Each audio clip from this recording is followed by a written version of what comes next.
Yeah, welcome to Politically Provoked, an interactive podcast where we host debates, panels, and drinking chats. Had a little change of people coming in, so we're going to get started and hold BNC spot. What's up, Justin? How you doing, brother? I am doing well. How are you? Doing great, doing great. Off to a great start. I'm sure Brittany will love this. So let's go ahead and let's bring them on, brother. Sure, yeah. Welcome to Politically Provoked. We are an interactive podcast. If you have any questions, go ahead and tag Politically Provoked. Just hit at Politically Provoked in the comments section. We'll keep track of it. If we get a lot of questions, it might just have to be super chats only. It just depends on the amount of questions that are coming in. So if you want your question definitely be asked, the best way to do that is send in a super chat. So yeah, let's get this thing started. We'll bring in Avi first. Hey, Avi, What's how's it going going? on, everyone? How you doing?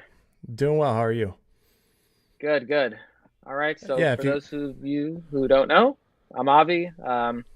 Here to have a nice chat on abortion. One of the favorite topics of politically provoked, it seems, these days. Um, we'll, I think for those of you who are not aware of my view is the pro-sentience view. Um, that is to say, abortions are immoral on my view up until the point of moral on my view up until the point of sentience, non-trivial sentience, at which point it's uh, counts in favor of it being immoral. cool. Yeah, so I look forward to a good chat. All right, thank you, Avi. Let's bring in Ask Yourself. What's going on? Ask Yourself. Chill. If you could just introduce yourself, you're muted. If you can introduce yourself, let people know where you stand on the political spectrum, sorry, and where people can find you. Yeah, sorry, I'm just never going to learn to unmute myself on StreamYard. Yeah, I'm Isaac. Ask yourself. Talk about philosophy. Politically, I don't know. I don't really think a whole lot about politics. Okay, that's fair. All right, we are going to bring in Zen Shapiro. Hey, what's What's up? going on, Zen? If you could just introduce yourself, let people know where they can find you and where you are on the political spectrum. Yeah, I'm Zen Shapiro. You can find me on Twitter. Just search it up, Zen Shapiro. I am a far right paleoconservative, pro life based, red pilled, Chad pilled, as everybody knows. Also, tonight we were supposed to do Halloween costumes. I apologize on behalf of BNC. I guess he didn't know that the debate starts at 8. We'll see if he shows up at some point. But my costume, I am representing the Groypers. It's White Boy Summer. Even though the leaves may be changing, it's always open and eternal. So, yeah. And so I know Justin's going to bring him on, but my impromptu partner for now until BNC shows up is actually my brother. His name is. Chad Hominem. Let's bring him in. What's up, Let's go. guys? Yes. So, hey, Avi. Good to finally Hey, meet you. So I just found out I was doing this debate about 4 minutes ago. So hopefully, I just actually have BNC on speaker right now. I don't know if he answered or not, but we'll see how this goes. Yeah. So I'm going to let basically Zen take the lead on everything because I have absolutely no preparation, obviously. So, yeah. Well, I mean, it should be pretty fine because, as far as I understand, we're doing more of a convo than a debate. Like when I spoke to Sure. Avi and Ben, we were having a hard time finding a clear proposition to disagree on. So I think we're just gonna talk and see if we find any disagreement. Yep. Yeah. Are you guys literal brothers, or is you just saying Yeah. brother? No, Oh, this is okay. literally my brother. But All right. yeah. I mean, are we ready for Yeah, opening yeah. Let's get statement? to I mean, intros. you We'll guys go want to Avi. go first, or okay? Yeah, we'll go Avi. Ask yourself, Zen, and then Chad with the intros. Yeah, I'm not really one for opening statements. I prefer the back and forth. So I Okay. basically gave my opening statement, so I'll just yield. Yeah, I'd prefer to just get into the back and forth. Sure. Yeah. Same. All right. Okay. Go ahead, Well, Zen. we'll just because we know your position, I'll just gloss over it pretty quick, and I would imagine Chad Hominem agrees with most of it. Yeah. If there's anything you want to add, just add on to it. Basically, we're pro-life. We make the assertion that human life begins at the moment of conception, and abortions are killing human lives, innocent human lives by definition. We make moral objection to that at any point between conception and birth, and obviously afterwards as well. With the only real exception being if it is in with the intent to save the life of the mother.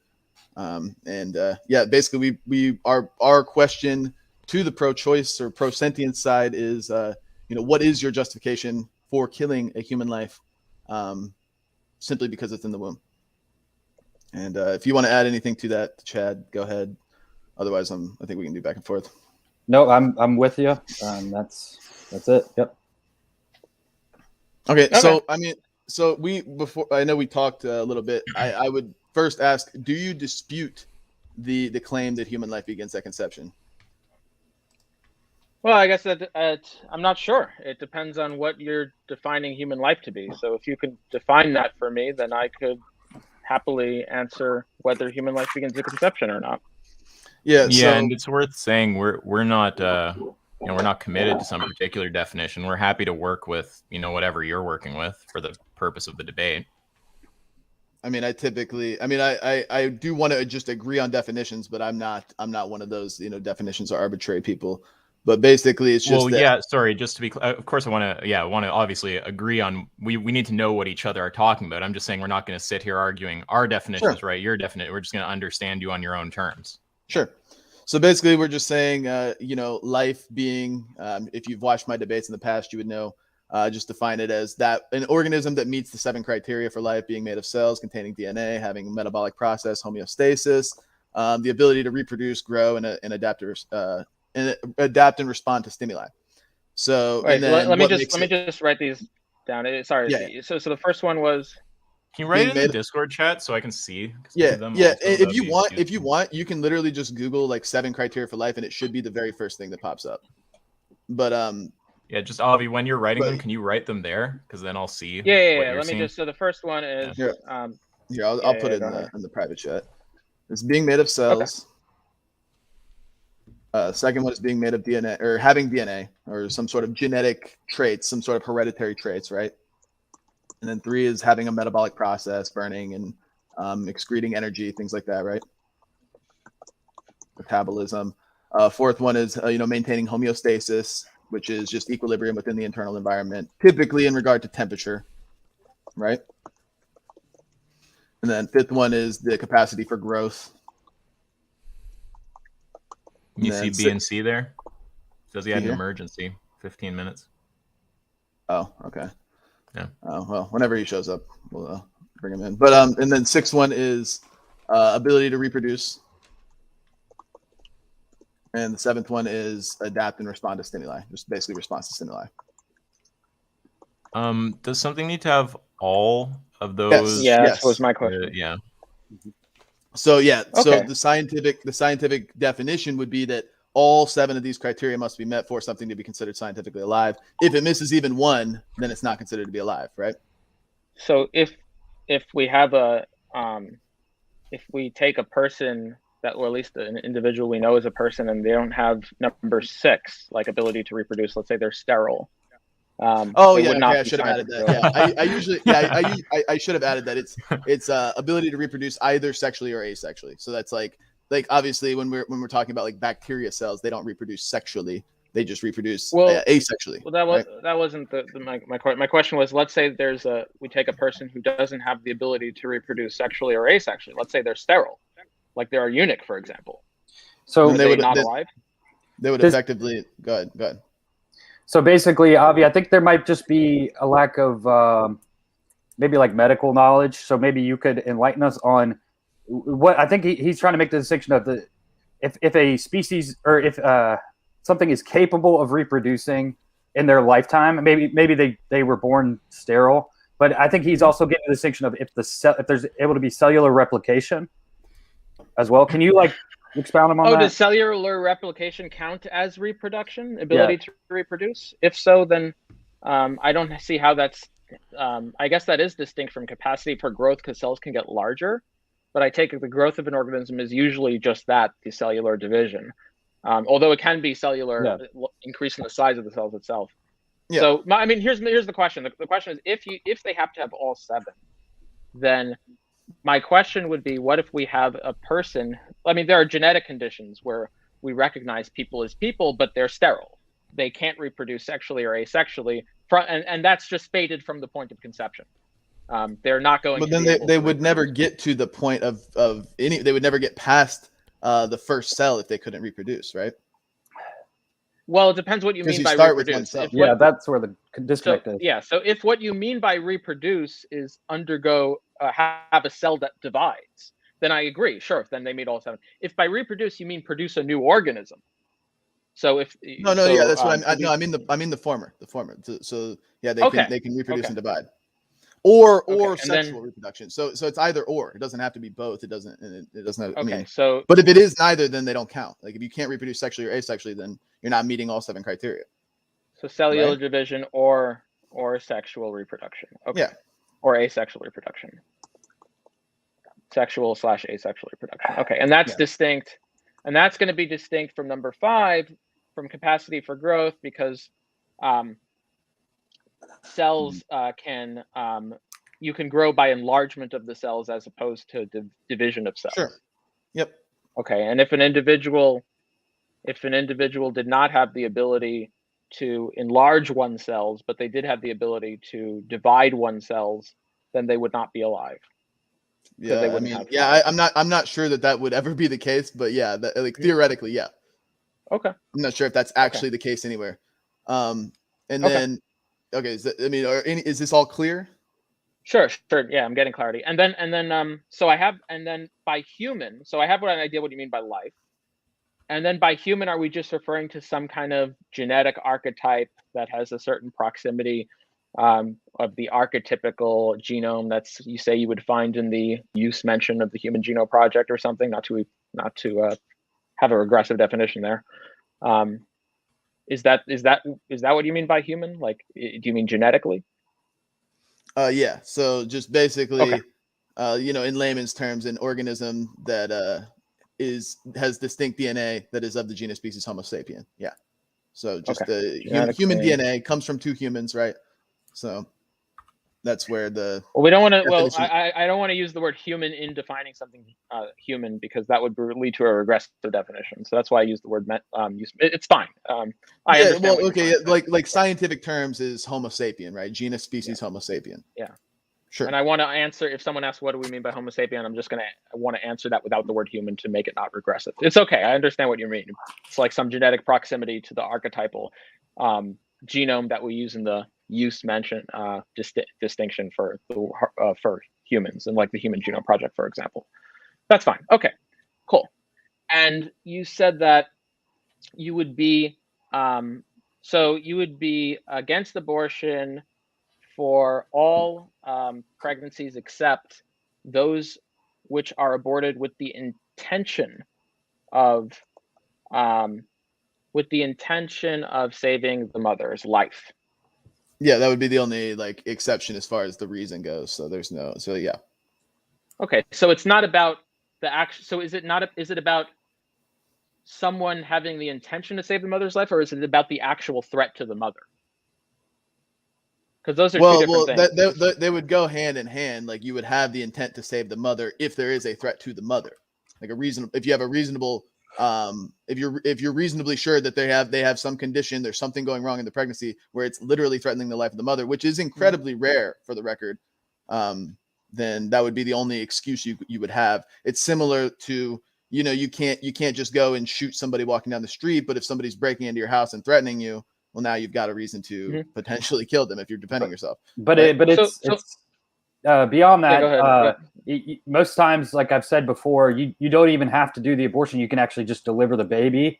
I'm not an OBGYN, obviously, so I don't know all the minutia behind what specific cases could occur where you would actually need to go in and perform an abortion. But in 99% of the time, you would just deliver the baby through a C-section or whatever. Yeah, I think pretty much any pro-lifer would agree. Like, if at all possible, you would save the baby. But I'm sure that there's times where you just have no choice, right? Well, my question here was in the events where what I'm trying to hone down on or get clarity on is in the cases where the intention and the reality of the circumstance isn't hand in hand. So, for example, let's say someone had the intention to save a woman's life, but there really was very little threat to her life. Would that be moral? By contrast, let's say there was a real substantial threat to a woman's life, but someone did an abortion without the intention. So what I'm trying to discern here is whether what makes the abortion moral is whether someone has the intent of saving the woman's life, or is there a required condition of there actually being a threat? Yeah, I think, for like the I woman's said, life. the intent would have to be validated by an actual threat being there. Okay. Right? Like That clears up. Yeah. Like you could say and I'm sure you could drill this down to some I don't know how you phrased it earlier, like reducibility, but like you could reasonably assume that somebody who's pointing a gun at you is threatening your life, Yeah. right? And Yeah. obviously Yeah, I agree. there's a chance that their gun will jam, right? And they won't actually be able to kill you, but you're still interpreting a threat, right? So obviously there are cases in pregnancies, like I believe the term is ectopic pregnancy, where it's like displaced and it's literally like threatening the mother, but there is a chance where it could be fine and she could survive and the baby could survive, but you're reasonably assuming that this is a threat. This is a threat to your life. Of course, right? of course. Okay. If you just have a bad diagnosis, or like the doctor, maybe you don't have a sound diagnosis, I'm sure you're a doctor, so I'm sure maybe in your history you've done that before, where okay, we thought it was this condition and it turned out not to be this condition, but based on the evidence that we had, that's the choice that we made. There's no criminal intent there. If you okay, so that's fine. Right? So there does have to be an actual increased risk to the woman's life here. Okay, cool. And then the other thing is I don't require you to know like the exact threshold of what that increased risk is. The reason I mention this is because there's always some increased risk to the woman's life. Sure. Actually, all pregnancies do have an increased risk to a woman's life to some percentage. So it's not going to be any increase in probability of death, presumably, or else you wouldn't be pro-life. You would just be pro-choice all the way. Yeah, if your criteria was any increased risk. Yeah, sure. Right. So there's going to be some threshold. So presumably that threshold is higher than the risk of death for the average pregnancy.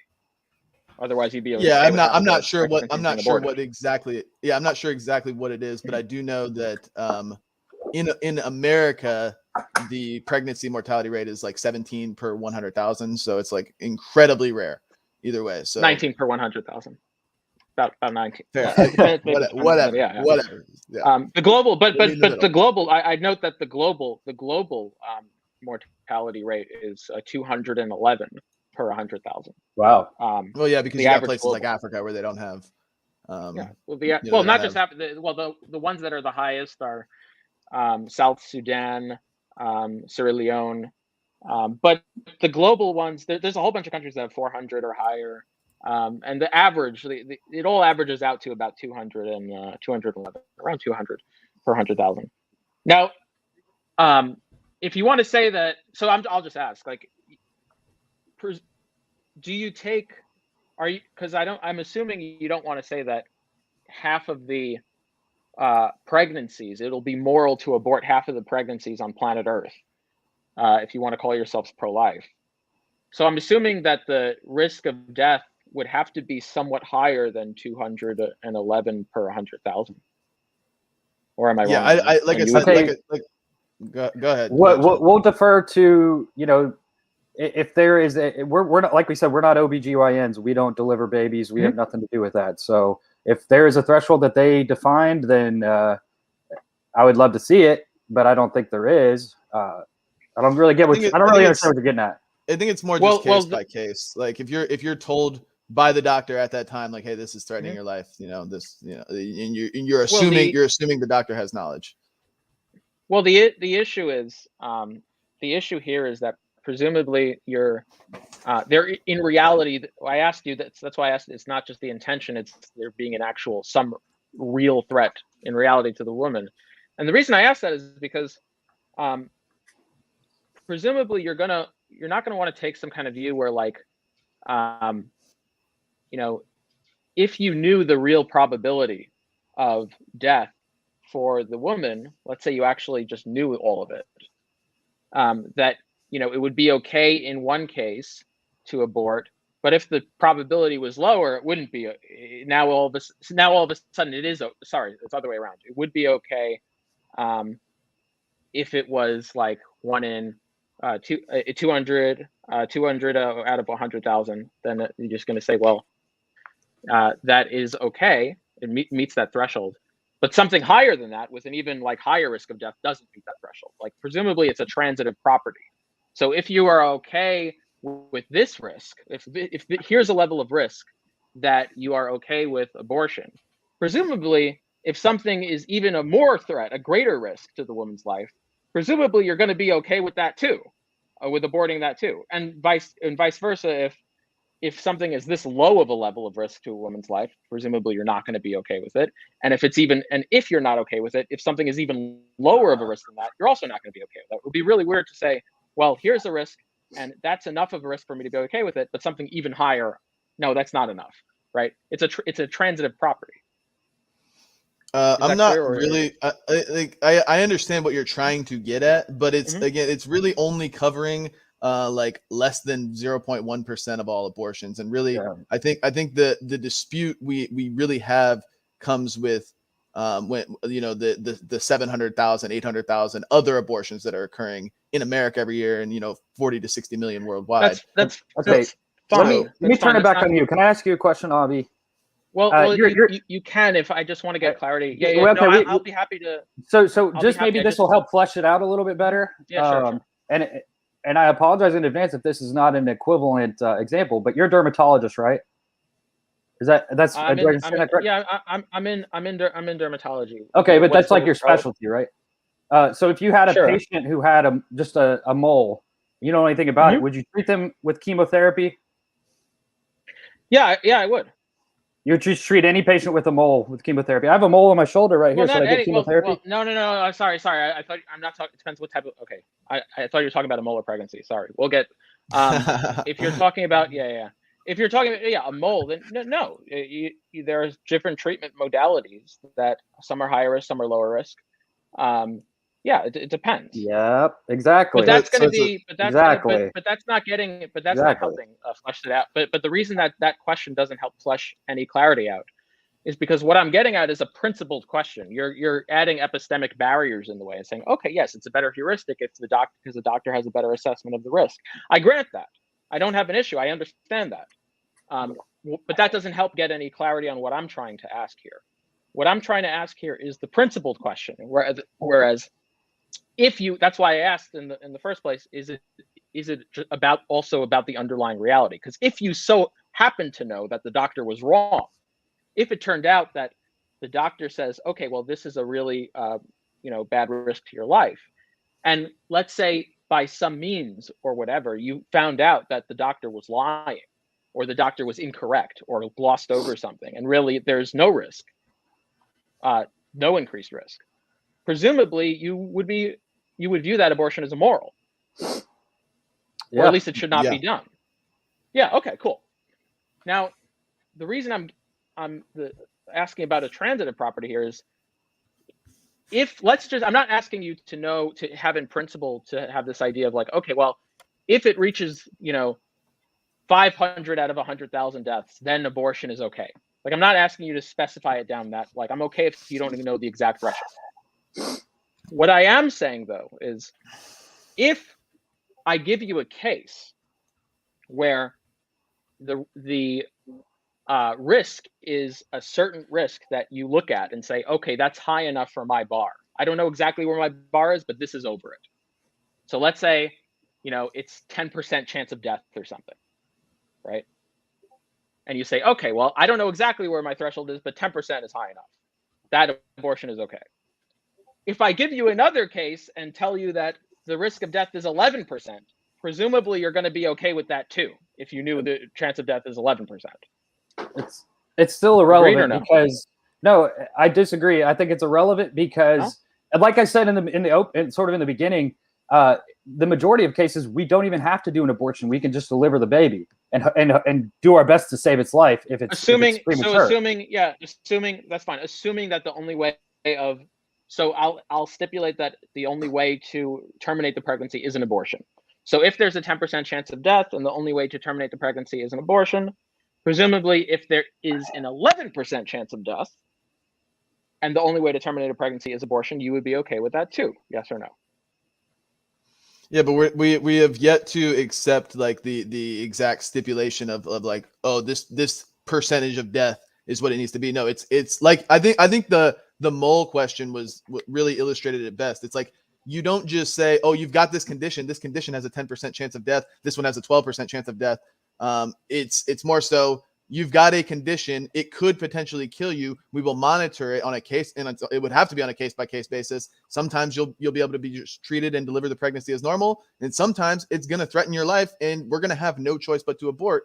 And really, that's a point where we just leave it like it's not pro-choice, because we still advocate for the mother's life, and we would just leave it between the doctor and the mother and say, if you want to sacrifice your life to save your child, and if you want to sacrifice the child to save your life, then but that's between you. We would hope that you can do what is best and what results in the least amount of death possible, but sometimes you've just got no choice. I think this conversation is being, hang on. I think this conversation is being bogged down hard right now, because we're talking about the fringe of the fringe of the fringe. I want to know. I want to hear you guys. I just gave you 10%. Wait, just give me 1 sec. I just gave you 10% to illustrate an example to show transitivity. That's all. It shouldn't be hard to answer this question. Let me answer it. Go ahead. Okay. So I will answer it, and what I will say is, whenever in the field of medicine, you're never, rarely are you going to have you've got a 50-50 chance of living. It's usually, okay, the mother is hemodynamically unstable, and her blood pressure is in the tank. She's about to literally die from, sepsis or some infection she's got or whatever's going on. That is a clinical judgment on the spot decision that you really can't logically make, from an outside perspective. That's something that on the spot the doctor's got to make. And it's really going to be in a matter of hours or minutes in some cases. And so it's not very rarely ever how it happens. That's very rarely ever how it happens. What do you mean? Patients decompensate all the time, every day. In I understand patients decompensate all the time. You don't need to tell me that. But in the cases I'm talking about with you can. You just don't need to. The reason the point is about hydatidiform molds, which we're going to get into. In those cases, it very rarely comes to the point of hemodynamic stability by the time the decision is made to terminate the pregnancy. But this doesn't get to my issue at all. This is not my issue is just, let me get a pointed question across. Say we had a pregnancy, and the chance of death is equivalent to the same chance of death as a hydatidiform mole, as a diparental hydatidiform mole.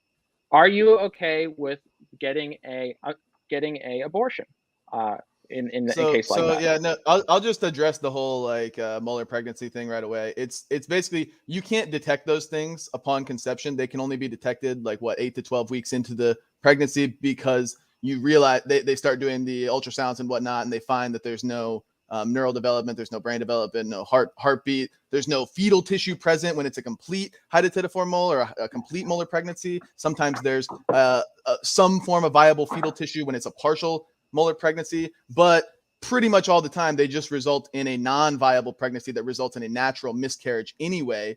But at the moment of conception, or 2, 4, whatever weeks into pregnancy, where you can't really detect anything, even if it is a molar pregnancy, you just treat that with the same moral consideration that you would any other pregnancy. You treat that as if it is a living human being that has its own genetic code, because it does, and you err on the side of caution. You err on the side of caution. You don't abort it. You don't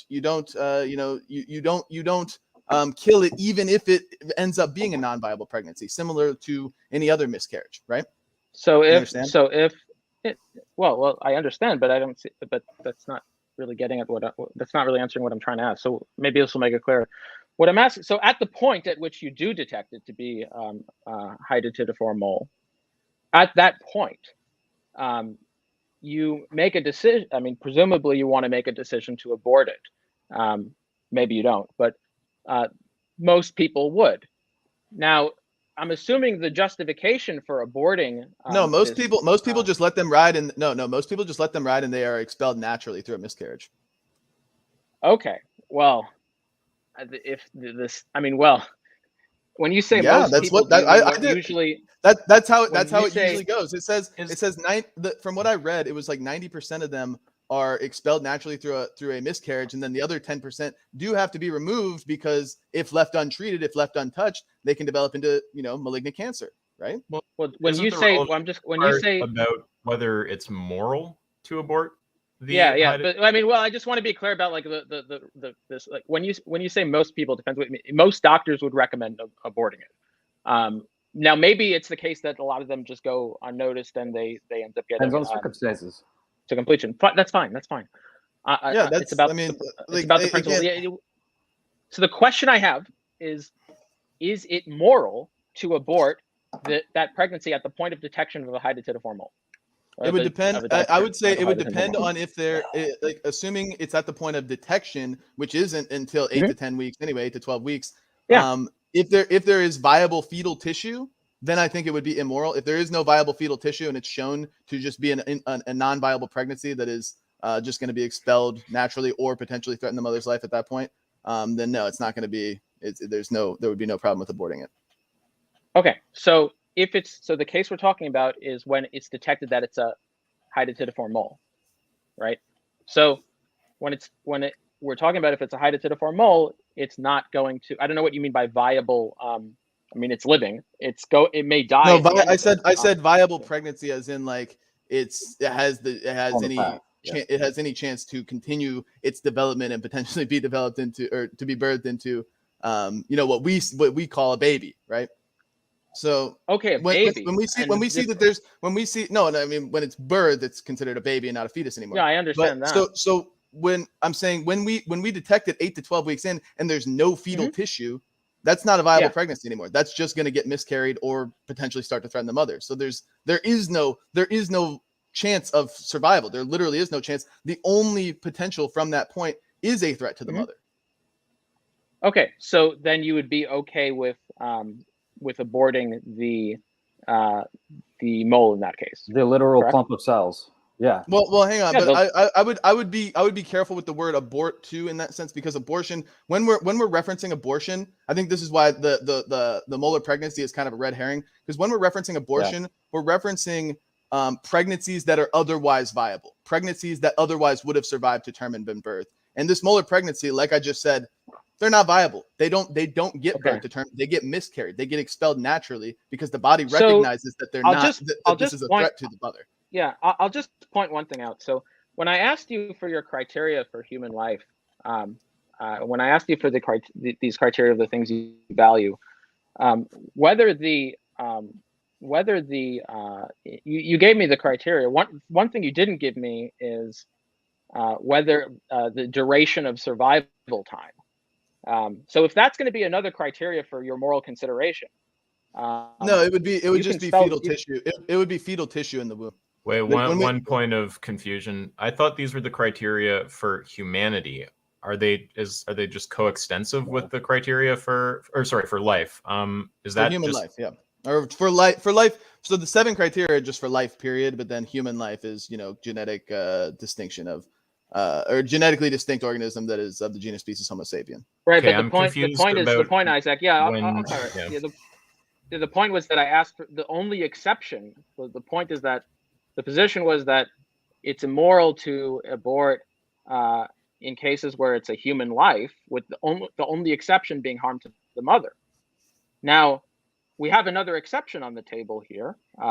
It seems like what's being because at that point in a molar pregnancy, when we determine that there is no more fetal tissue developing, the only outcome other than a miscarriage is that it could develop into what is it called, gestational trophoblastic disease or whatever. Gestational trophoblastic disease, such as choriocarcinoma.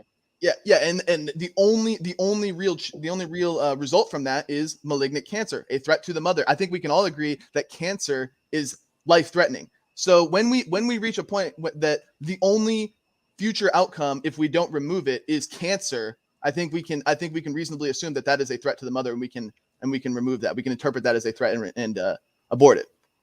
Okay, so if you knew the mom was cancer-proof, you would say that it's wrong to abort the hydatidiform. How would you know that a mom is cancer-proof?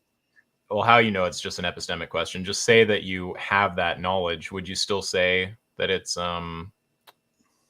in that case, would it be right or wrong? Well, I would. Yeah, I think the epistemic question is. I think the epistemic question is relevant, because how would I come to that conclusion that the mom? Unless he was God, he couldn't know that. I don't see the relevance. Just say that that's dialed into the hypothetical, so you have that knowledge. And the question is, given that knowledge, would you think that it's ethical or not to abort the hydatidiform mole? Excuse me, gentlemen. I just had BNC come, so I'm going to switch out Chad and add BNC. I don't think all we right? mind all three. Like, we don't mind 2v3 Yeah, I mean, or whatever. Sure, I'll just hang out. I'll just hang out. Yeah, that's fine. Okay, is that I mean, is that it's up to you acceptable, guys. Avi? I doubt Avi That's cares. fine. Yeah, If that's fine. Okay, I'm going to add him to the stream then, and yeah, great. Carry on. But Sorry then if to we interrupt. get brutally annihilated, we'll just Yeah, yeah, I'll that's what I pull was him gonna out. say. Right. I'll move up. I'll just Chad. let it transition. How about this? I'll just let it transition in naturally, and then I'll just head out in like 10 or 15 minutes. How about that? Sonids! What's going on, BNC? What an entry. But yeah, so I guess no, I mean we don't have to dwell on this if I mean I guess it's really up to Avi if you want. But yeah, I guess the question is just like if there's just this one criteria that you have for when it's okay to abort a human. And then in the case of the molar pregnancy, you want to say, yeah, it's okay to abort, and it's in virtue of the fact that there's my criteria is met, right? Which is to say that there's a risk to the mother. Just say that risk weren't there, right? Say the mom is just cancer proof. And the question is then just, would you say that it's wrong in that case? That's where I'm just going to have to I don't accept the premise of cancer proof, but let's just say that we do, and we bite all the bullets. And we say, all right, fine. Don't abort a molar pregnancy. We've bit the bullet. Now we're absolved from the 1 in 1,000 pregnancies, and pretty much far less than that because, like I said, like 90% plus molar pregnancies are expelled naturally. So we're literally talking about like 1 in a million pregnancies at this point. We've bit the bullet on that. All right, great. Can we move on to your guys' argument? We bit the bullet. We bit the bullet. I want to hear the pro-sentience argument. Because you guys, look, guys, I understand you're seeking clarity on our side, but the conversation is incredibly bogged down right now. And you guys, like you said, you wanted to get back into the back and forth, and that's fine. I enjoy that too. But you have yet to make an actual argument.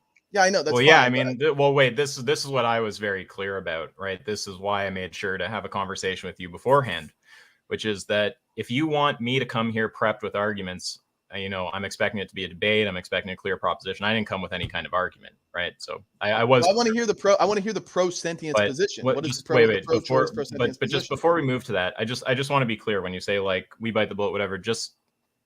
I'm just wanting total clarity, I guess. Like, are you just saying that to move the conversation forward, or is that actually your view? Like, do you actually take at some point when you drill it down to the 1,000th decimal point, I'm gonna have to just withhold judgment because I don't know everything. But I kind of just want to move this forward because like I said, we're being incredibly bogged down right now. We could move it forward. I just want you guys. Well, wait. You could say one of three words and it'll just move forward. Yeah. All right, go ahead. You could say yes or no or agnostic, and then we would just move forward. I'm just curious about that specific question. Okay, what is the precise question? Yeah, so the question is, I guess, in the case that you have a hydatidiform pregnancy, is it wrong to abort if there is no threat to the mother? Withholding judgment, agnostic, we can move forward. Okay, agnostic. Is it okay? Well, okay. So my question that I was getting. I don't want to hear any more questions. I want you guys to please tell me what is the pro-choice. We've been answering all the questions. Yeah, what is the pro-choice argument that you guys have? Well, most of the answers that have been provided weren't actually answering. No, I disagree. That's why I've had to repeat it many times. But sure, I mean, if you, if it's important to you, Avi, we could just come back to it later because I mean, look, if it's a debate and there's if it's a debate and there's a proposition and one side has a burden of proof, there's times when it's fair to just say no, you must produce an answer. But if we're just kind of shooting the shit, I don't think we necessarily have a monopoly on questions. Not that you were suggesting that, Avi. So I don't know. I don't care if they want to ask some questions or whatever, but sure, I mean, hopefully you guys won't complain if we circle. Hopefully you won't complain if we circle back to it at some point. We can Gensaki this. We can Gensaki this. I think. Well, BNC, I think since Brittany's not here, we kind of abandoned the whole like Halloween costume thing. I just wore my white boy summer shirt. Well, you guys clearly did, but it don't matter to me. I decided to dress up as a debate master. So anyway, yeah. So how about this? What is your cutoff point for abortions? Yeah. So I think So I think it's around 8 weeks estimated gestational age. The reason I think it's around that area is because that's the earliest time point in which there is justification for the notion that the fetus may plausibly be sentient. And I think that's the point at which I would put the precautionary principle. Not exactly, but roughly around that area. Around 8 weeks estimated gestational age. BNC, you look like you want to talk. Go ahead. So, okay. So you said it's around 8 weeks because that's when we can assume sentience. No, I said it's around 8 weeks because that's the earliest point in time for which there's justification. That means increasing the probability of the proposition being true that the fetus is sentient. Okay, and why is sentience why? Why is sentience the thing that you hold? Yeah, I mean that's gonna boil down to what my values are. So I care about it. It depends how you're asking the question. If what you mean is, why do you have? We should clarify the question there, because it's like, if you ask why is that your preference, like the explanation for that might just be something we're not aware of, right? Like it's probably some complicated, mixture of like biology and culture and whatnot. But if the question is more like, give like some kind of general kind of like maybe like algorithmic like description of your values, kind of like your normative ethic, such that that position makes sense in light of it, like that kind of question. That sounds like what you're so like I guess the why isn't necessarily important because you can just say because, right? So can we like confirm sentience, or how can we reasonably assume that they are sentient? Oh, wait, did you want to answer to the original one, or are we just? No, we can move past that because like ultimately you could just say because that's the position I'm taking, so it doesn't really matter. I'm trying to be fair about it because I haven't talked much. Let me say a thing too. So like I'm trying to be fair about it because the thing is like that's my honest view. Like I think morals are just ultimately going to be like what our preferences are, right? I don't really know what else morals would be. And I don't think we know what accounts for all of our preferences. So I think that why question can be very hard to answer. But I think that a lot of the time when people ask that, what they're actually meaning to ask is like, give me like some general principles that, describe your preferences or your values that make sense of this particular position that you're holding, right? So if you want an answer to something like that, I think Avi's got answers to questions like that. But we can also just move on. No, I think that is the question he was the answer, like the question he meant to ask is like, well, why do you draw your moral line? Like why is the 8? What did you say? 8 weeks is when? 8 weeks estimated gestational days, which translates into about 6 weeks fetal age. They're about 2 weeks apart, and depending on how you measure it. And the reason that I have it there is because that is the earliest point in time at which there is evidence that increases the probability, that provides justification, which is just to increase the probability of the proposition being true that the fetus is sentient. So that extends the precautionary principle at that point. Yeah, go ahead. But why do you? So you're saying sentience, right? And I think given any sources, we find that sentience is an assumption at best. We don't have any hard evidence of sentience. Sentience just means like what? The ability to perceive and feel and think. You can't actually measure somebody's sentience. All you can measure are electronic brainwaves or response to stimuli from an organism. Well, that's compatible with everything I just said. That's fine. I'm just pointing out the fact that it's really it just boils down to I think so, which I don't think that doesn't appear to be a concrete line to stand on. It doesn't boil down to I just think so. It boils down to that's the earliest part where there's justification, where there's evidence that increases the probability of the proposition that the fetus is sentient being true. Right, it's not just I think so. Okay, but you do acknowledge there's a reason for it. You do acknowledge that prior to sentience, that's still a human being, right? Regardless of when sentience begins. On the definition of human being, of human life that you provided, and assuming human being is synonymous with human life, yeah, sure. Wait, we need clarity there for a second. There's something I'm confused by. I thought that definition I thought those criteria were for life, not for human life. Because human life. He clarified human. No, he clarified human also. He said it was a genetic approximation. He said it was like sure, right. Yeah, because like a tree still meets all the same criteria. So human is it it has all those life properties, but it's all, well, I guess you'd say it's still human if it's dead. So human is just genetic proximity to some archetypal, like, you know, like gene combination. So there's another criteria I don't think you mentioned then, because like you know, in previous debates you wanted to talk about like how human tumors like won't meet that criteria. So no, I didn't say that they don't. I didn't say that they don't meet the criteria for life. Like, I mean, you could just use your skin cells even. Yeah, like your skin cells are alive and are human life technically, but they're not what is important about the moment of conception is that is when it becomes genetically distinct, right? You cut your skin cells off and you've still got the rest of your organism and the skin cells just die, right? And the skin cells are just an extension of you. Valuation then. A criteria for valuation would be genetically distinct then. Yeah, like independent from, you know, the mother and the father that's what we're referencing at conception. But and what we typically, like, I'm not talking about like a single mutation. You're not talking about like a single mutation that would happen that set off a cancer cell or something like that. You would be talking about a unique set of genes from the mother and the father or something like that to form a new genome.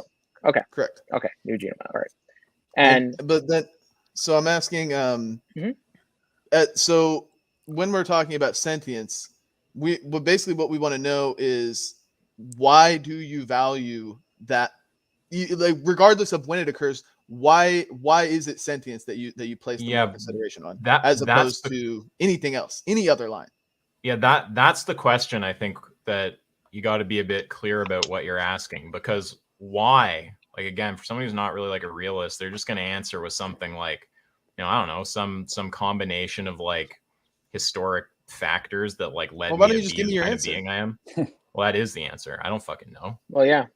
There's going to be some sort of hang on. Why we value I think I kind of knew that they were just going to say because that's my fucking reason, you know. So well, that's not quite what I said, right? I didn't just say because it's my reason, but I do think, you know, it's like that. Like, I tried to be fair about what the question might be that you're trying to get at. I'm not sure. I think you probably caught what I was saying there earlier, BNC. Like, if you ask why do we have those values, right? It's like, I'm not going to know what accounts for me having the mind I have, right? It's probably like some combination of like, you know, like historic factors or like cultural stuff, biology. Like, I don't fucking know. That's like, how the fuck would I answer that? But what you might be trying to ask is more something like, you know, like, what's your normative ethic that presumably like makes sense of such a value, right? A question like that, maybe like, is that the kind of thing you're trying to ask? Maybe why like, do you put can sentience? I just ask something? Do you want to hear in response? Sorry to cut you off, but I just wanted to be clear about the question so we can answer you, right? Like, would you, like, is the kind of thing you're looking for instance, if someone were to answer by saying like, because I'm a utilitarian, like, is that the kind of thing that you're looking for? No, maybe this will help. Okay, so why do you put sentience as the principle instead of a number of others, like some people do heartbeat or some people do the spinal cord, things like that? Like, why do you think that sentience is the point at which it is no longer okay to kill someone? Yeah, that's gonna just enter the same problem. Like, I don't know why I have the preferences that I have. Okay, so like, I would say that I pick conception because I'm pro-life and because that is a definitive point and it doesn't really matter. So if I'm not going to have an abortion because I'm against them, then I don't really have to worry about verifying whether it's the molar pregnancy or anything like that. And the issue that I'm taking with the sentience is that we cannot confirm. Avi had said that we can give evidence that increases the probability, but there is no confirmation. So we could ultimately be wrong. So that's why that's like the only issue I have with just choosing sentience arbitrarily. I think, well, real quick before you respond, I think it's important to add, we could ultimately be wrong even in deferral to the science, where the science of when human life begins, that's concrete. That's just the way it is. Every single reputable source confirms conception. Not a single one of any substance refutes it, right? So that's I think that's really the question. Like, we may have something. Well, okay. So, we can ask you the same question. I mean, why do you value conception? Do you value it because it's human life and it also is a genetically distinct being at that point, where its genome is a unique, distinct set. Yeah, so that's the very beginning of human life, and we just place I don't place a value on human life. I think human life is infinitely valuable. So to say I think that is infinitely valuable, that doesn't matter at which point in the developmental stage it is. I just value human life. So that would mean that the start of human life is when I start valuing something, because that's when it starts existing. Well, you value human, not just human life, but human life that's genetically a distinct entity, right? Because that's okay. I'm not going to value the skin cells that you know. Okay, cool. So and by genetically distinct entity, we mean a unique genome, that the genome is distinct from the new. Okay, so and you said we can be clear that occurs at the point of conception. There's no question about that. Yeah, I've never seen anything that refutes that. Okay, like just in deferral to any scientific source. I mean, I sent you a bunch. Yeah. You had qualms with a few of them, but they all say the same thing. Actually, with all of them, and I think some of them, even the ones you sent me, show that it's not the case that the being has a unique genome at the point of conception. So it's actually not true. At the point of fertilization, the gamete does not have a unique genome. Because syngamy has not occurred yet. So I don't know what that is. There are What does syngamy mean? I have no idea. Yeah. Syngamy it's the union. It's the union of the two sets of genes from the mother and the father to create the unique genome.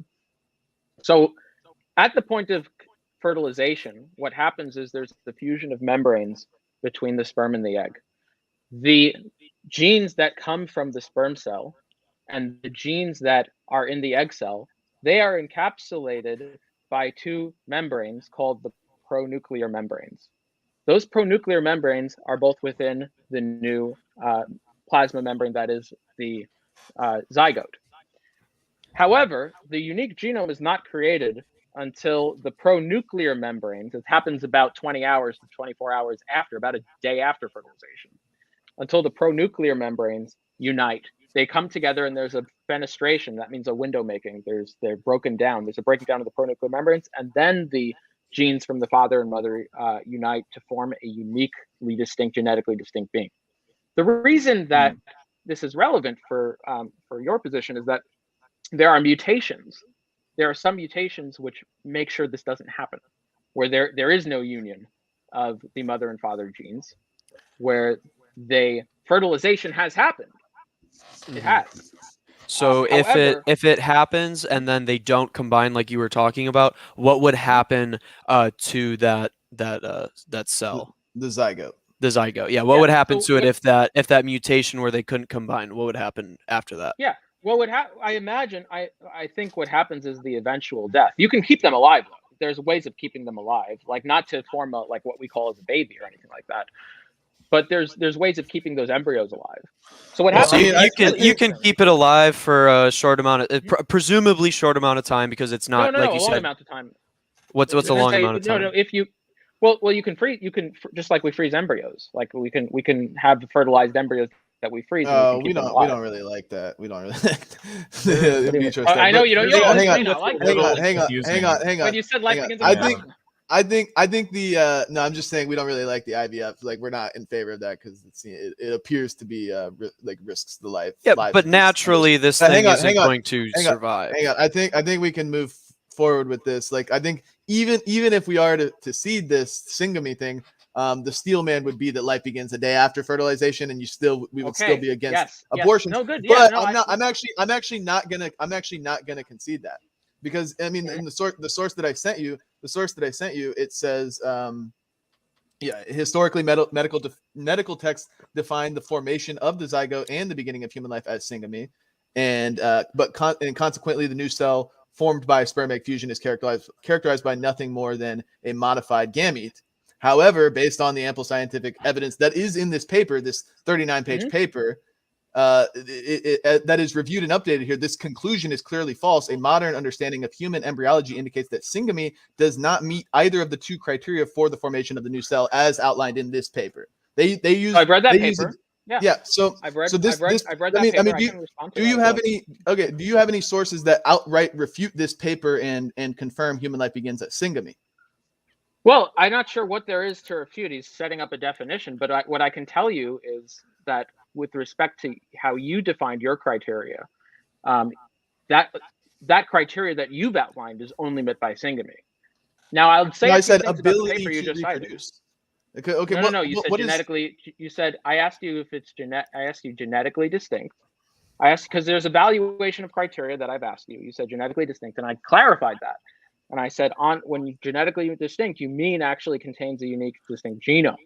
And you said yes. And so I'm just pointing out that only obtains when syngamy obtains, and nothing in the paper you've cited refutes that. I would need a source to confirm that syngamy is when the genome is formed and not fertilization. I'm confused about something here. Just one sec. So I'm getting confused by all the different criteria. So we have those 7 criteria. That's for life. It's just for life. Yeah, and then for something to be human, it's just being within that certain genetic range. But then for value, it's human and also being unique. Like what is it you have to put on top of human for it to be? Genetically distinct. And when I asked what that means, I asked if it's a unique genome formed from the mother and the father, and Zen said yes. So what there needs to be is a unique genome formed from the mother and the father. Okay, let me just ask that. I just want to make sure I'm understanding their position. Those 7 are for life. For it to be human, it's just got to be in that genetic range. And for it to be valuable, it has to be human and unique. What, and alive? Is that the idea? Yeah. Genetically alive, distinct. Human, genetically distinct. That is alive, yeah. Okay, all right, cool. And then the qualm right now, I don't think I'm fully following this, but the thing that I'm kind of latching onto is it seems like I thought you guys had like a value from conception point of view, but it sounds like your criteria for value, there's like a little lag window between conception and that being the case. So and forming a distinct genome, are we just disagreeing about whether that's actually whether the empirics go through, or are we disagreeing about given that they do go through, whether there would be a contradiction in the view? Yeah, well, I've never heard about this thing Avi's saying, where the 2 different chromosomes fuse together. I've never heard about that. So like I can't just like make a stance based on that right now. I would actually have to go like research that. So I'm not really sure if there is the window, if there's not the window. So I don't know about that yet. I mean, I would just say like every source, if you like anybody in the audience can do this, just Google when does human life begin. Not a single one is going to tell you syngamy. Every single one of them is going to tell you fertilization or conception. Well, actually, your own source sounds. Wait, can I say one thing? Because I know you're about to go into all the empirics, but just before we go into the empirics, I just want to make sure we're on the same page about the philosophy part here. So, like both of what you guys just said, it sounded like your disagreement is about what the fact of the matter is. Like BNC is not sure. Zen says he's read a bunch of stuff that actually says otherwise. But just to be clear, if Avi's empirics do go through, then there's a contradiction in the view. We agree about that, right? So yeah, if we could confirm that life actually begins at syngamy instead of fertilization, I would just be happy to change my stance to say syngamy. But yeah, because the current view would be contradictory, though. We do understand that, right? Yeah, sure. Yeah. But the reason I say fertilization is because I'm just deferring to all of the sources that say it's fertilization. This is still missing. Well, Zen, you didn't give me. Well, the reason I'm bringing this up is not to challenge. I see the confusion here. The reason I'm bringing up syngamy is not to challenge that. It's not even to challenge when life begins. It's to challenge the point of valuation, because if you recall, you gave genetically distinct. Well, hang on. So this is a red herring then. This is a red herring. Do you agree that human life begins at conception? Can I please just finish? No. Do you agree that human life begins at conception? Hey, we've been cordial with you. Let him get his question across. Let Avi just ask his thing. Yeah. Okay. So you gave the criteria of genetic distinctness, having a distinct genome, not as a criteria to define human life, but as a criteria to define moral valuation, right? Well, I asked you if that was a criteria for life. Those would go hand in hand. Like the moment The moment of moral valuation comes at the moment of becoming a geneticely distinct organism. They're not always wait, but they're not always coextensive on your view though, right? Like obviously a dead human doesn't have like value, right? Well, they're not a dead human. It's not a lot. A dead human wouldn't be a skin living cell human. that's alive is not going to have. But wait, I thought. Sorry, I might have misunderstood you. You were saying living human and valuable always coincide? Well, they would yeah, like in terms of moral consideration. Okay, yeah. So the problem is going to be if you can have something that's living and human and doesn't have that distinctness, then they're not coextensive. Like for example, skin. Like a perfect example is skin cells. Yeah, like your skin cells are just part of you. And like technically, they're living human cells, but they're just extensions of your organism, right? And when we say human life, we're talking about the full organism. Yeah, no, I get that, but that's why I asked you if that's why I'm just pointing out that it was a criteria. The genetic distinctness was a criteria not to define human life, but to define human life that is valuable. Like we agree on that. Presumably, we agree. We agree that that's sure. Okay, cool. Sure. Okay. Cool. So do we agree? Reason... Hang on. I want to wait. Do we agree that human life begins at conception? You're not letting me. Do we agree on that? So I don't know because on my view, when I've looked through the literature, the literature has said time and time again that there's no consensus on the definition. And doesn't he mean according to his definition though? Surely he means according to the definition we're all using here, right? Sure. Yeah. I thought you still. To not get... Yeah. Oh, sorry. No. On his definition, if what he means is on his definition, I agree. If what he means, well, actually, I don't know. No, I'm not sure I agree because because there's the lag, right? Well, you can laugh then, but again, I just think we're being bogged down. I think we're being bogged down. I agree, but you're asking me questions that are requiring me to answer this in such a way that it's going to bog down the debate, right? You pushed me into a question like about definition, so we can do that. How about this? How about we absolve everything prior and just say I defer to the scientific literature that says that human life begins at conception. Do we agree on that? Well, again, on your definition you've provided, which is let's just absolve everything that I've said prior. Absolve it all, and let's just defer to the literature. They all say that human life begins at conception. Do we just agree on that? Oh no, I don't. I don't think that if it's a question of is there a consensus in the literature if human life begins at conception? No, I don't agree on that. Now that there's not 100% consensus, but there's a vast majority of consensus. I'm not sure. I doubt that actually. And now we can get into that discussion if you want. That will bog down the debate. It will bog down it a lot more than just working within your definition. The Molar question that's what I was bogging down the debate. Like, because that was the hard. We're all happy to use Zen's definition, right, and just see what follows on that, right? Like, I mean, do you really want us to get in a debate about like getting into the fucking literature? Because we're happy to just use your. We could do it, but. No, I mean, I would just I know I didn't send you this one prior, but have you seen? I'm sure you've seen that Chicago study where they interviewed 5,500 biologists and asked them, when does human life begin? You're gonna now listen, Zen. You're gonna listen. You sent me a bunch of. I know. I'm saying I know. I didn't. You want to reschedule a debate? Yeah, I know. But if you want to reschedule, I know I didn't. Hang on. I know I didn't send you that one.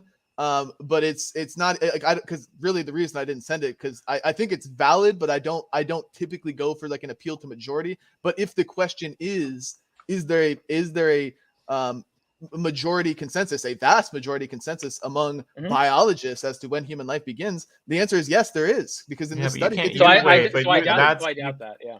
Wait, but that's not fair. Like, you're cheating, right? Like, you're not allowed to like we.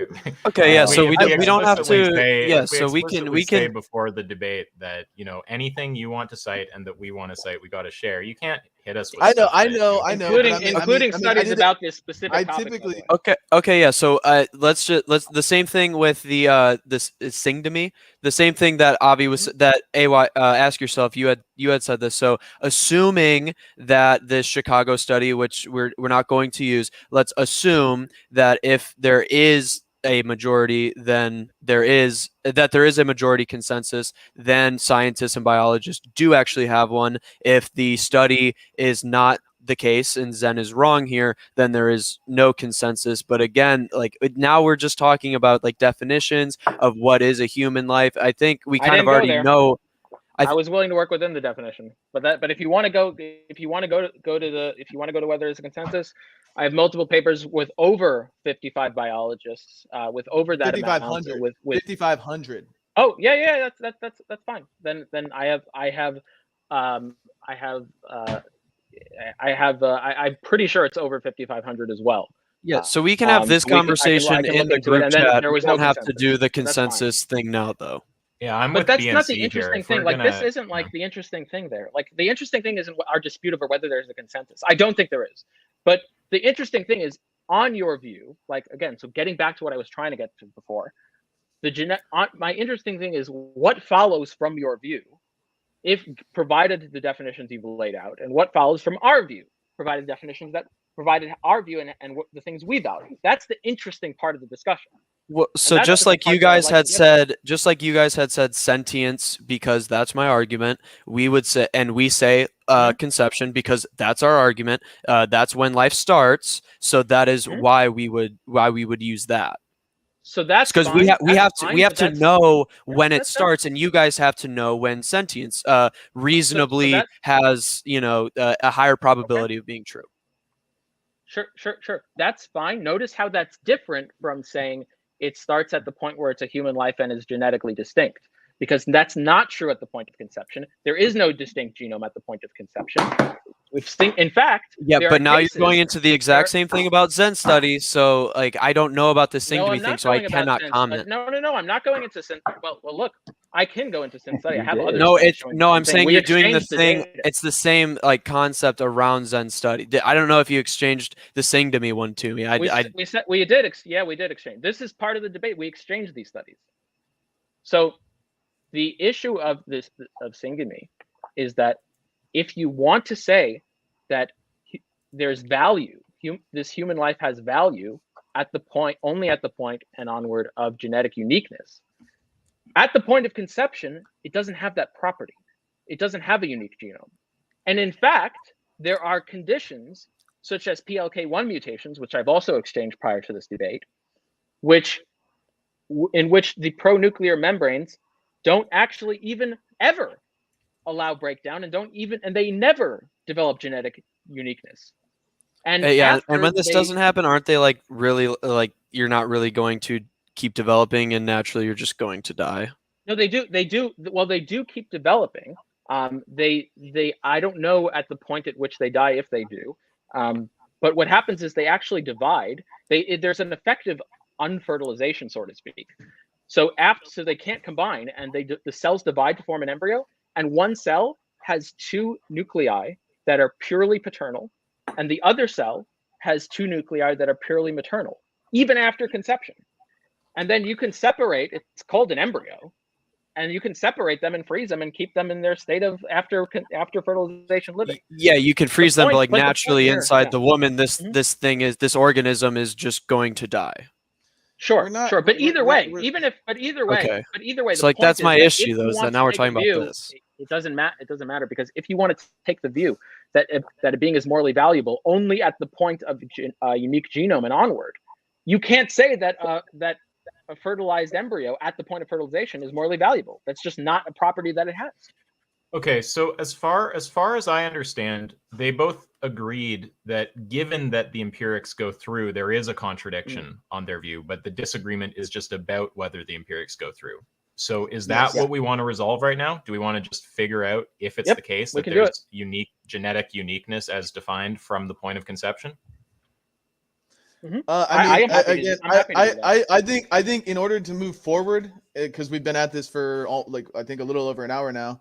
Like I said, I think what's simplest is like I've shown you my sources. You can say you disagree with all of them because of syngamy, but again, all you have to do is just Google when does human life begin, and they all say fertilization. Wait, they all say he's talking according to the definition you gave. I don't no. Just to be wait. There's a point of confusion here. Then I'm fine with just getting out of that. I'm just getting. There's a point of confusion that you're all are having right now. There's a point of confusion everyone is having. This is not talking about when human life begins. Remember, you gave me the criteria as a criteria for valuing which human lives to value. Okay. Yeah, my issue I is told you you. said I told you when human life begins, that is when we value it. Okay, but the point is there's a contradiction there, because the contradiction is you said the point you value humans at the point of genetic uniqueness and onward, not prior. Now, if you want to say that, that's a contradictory position, because at the point of conception is not the point of genetic uniqueness and onward. Okay, well, I've got a source that you have a contradiction. I've got a source that. No, you don't. I read your source. It confirms what I'm saying is the case. You haven't read your source. Okay.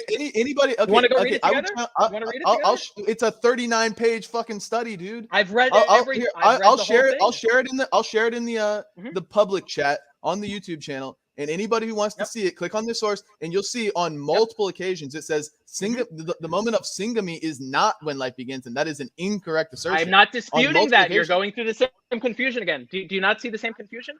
Again, okay. So I don't know how many times I can explain it out. Okay, please listen. Please listen. Okay. What's not in dispute then? What I'm not disputing is, I'm not saying genetic uniqueness is in dispute over when human life begins.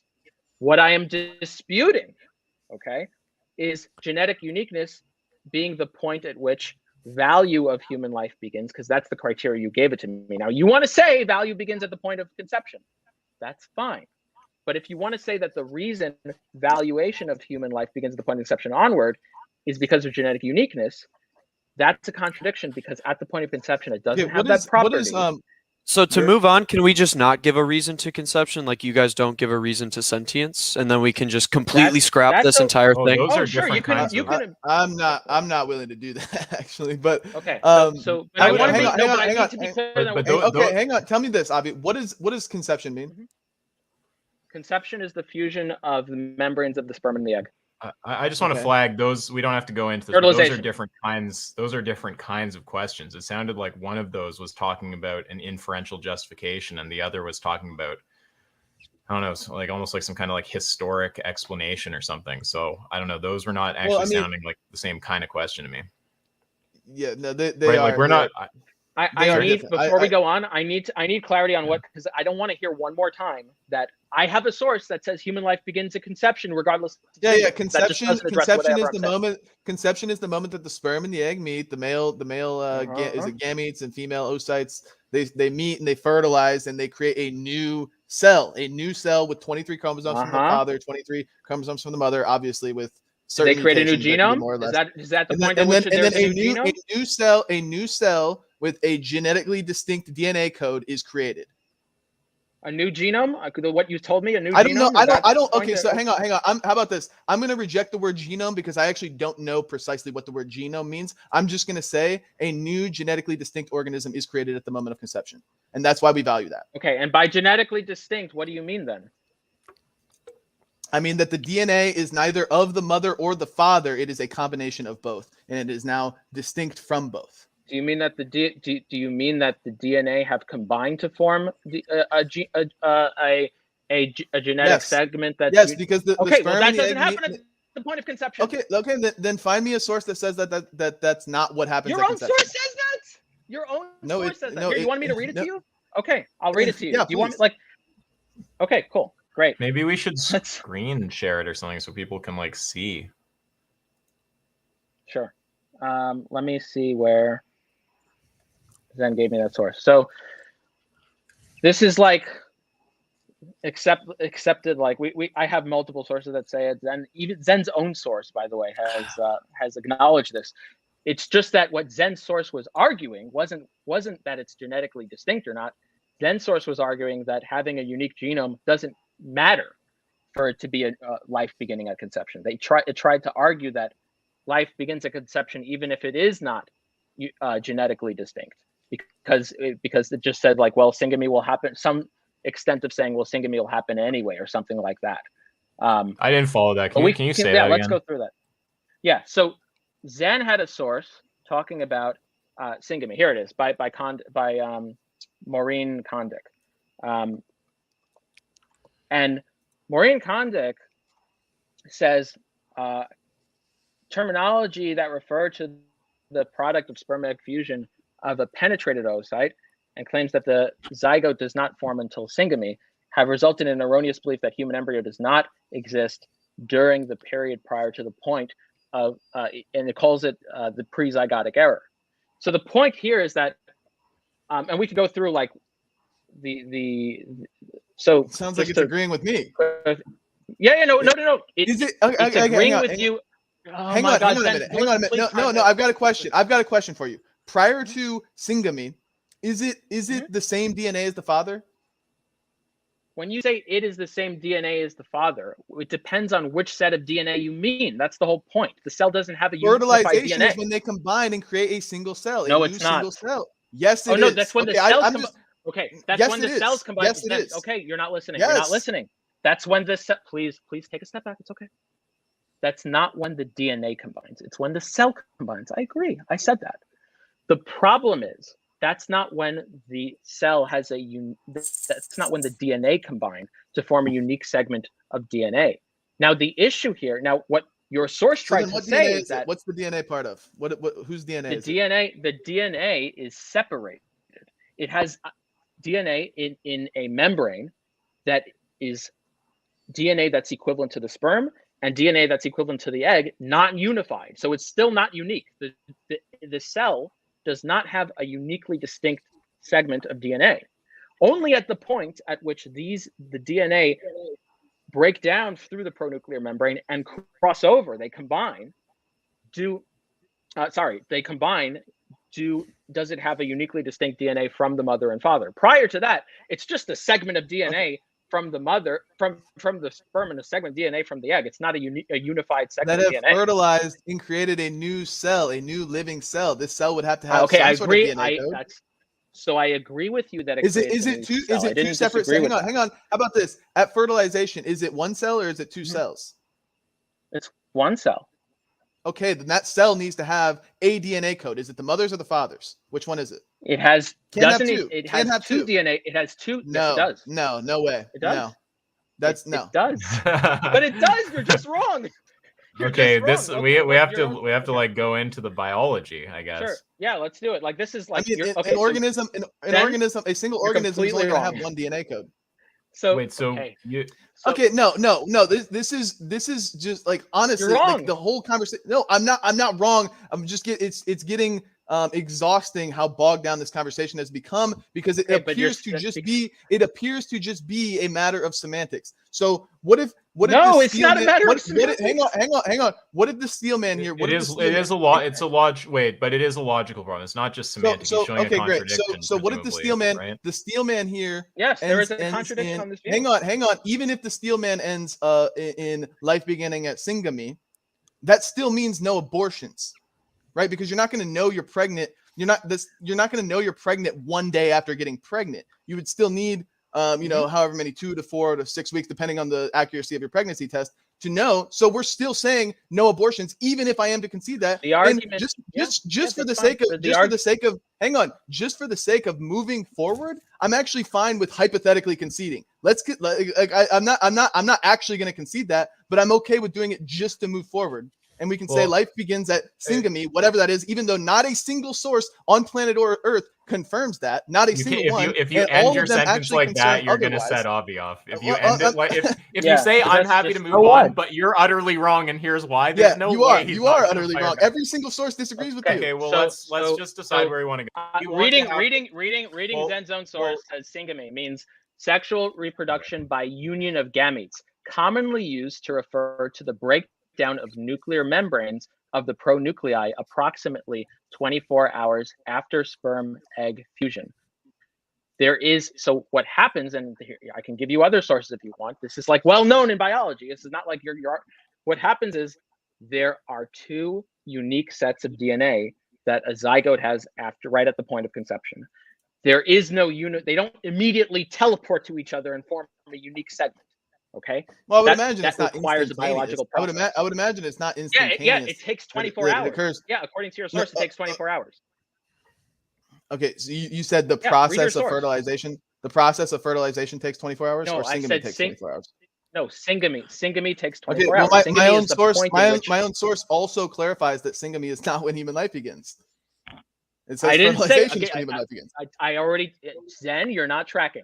I didn't say. I don't know how else to explain this to you. Okay. How about this? How about this? No. Let's just no. Dude, this is ridiculous. This is ridiculous. Because like you asked the question earlier of human life like just assuming human life begins at conception and sentience begins whenever. What follows from that? Okay, what follows from that? We say no abortions. We say stop.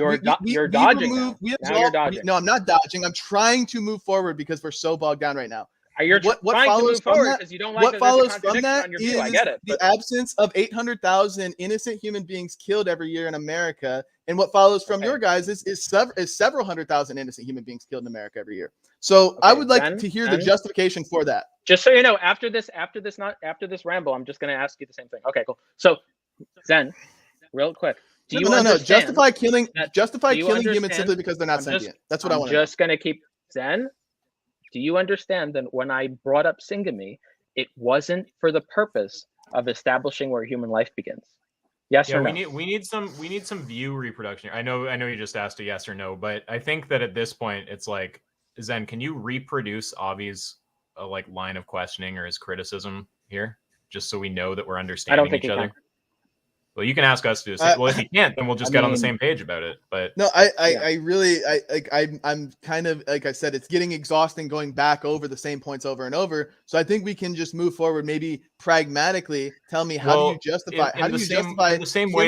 justify killing humans simply because they're not sentient? Well, in the same way that we humored you and moved forward earlier, I think if this is important to Avi, let's hash it out. Avi, is this something that's important, or do you just want to get to whatever it is? If there's a contradiction on their view, I'd like an actual concession, not a half-assed concession. Okay, it's obviously important to Avi. I think their view is a contradiction. I think there's a contradiction. So to be clear, I think there's a contradiction on the view that was laid out here.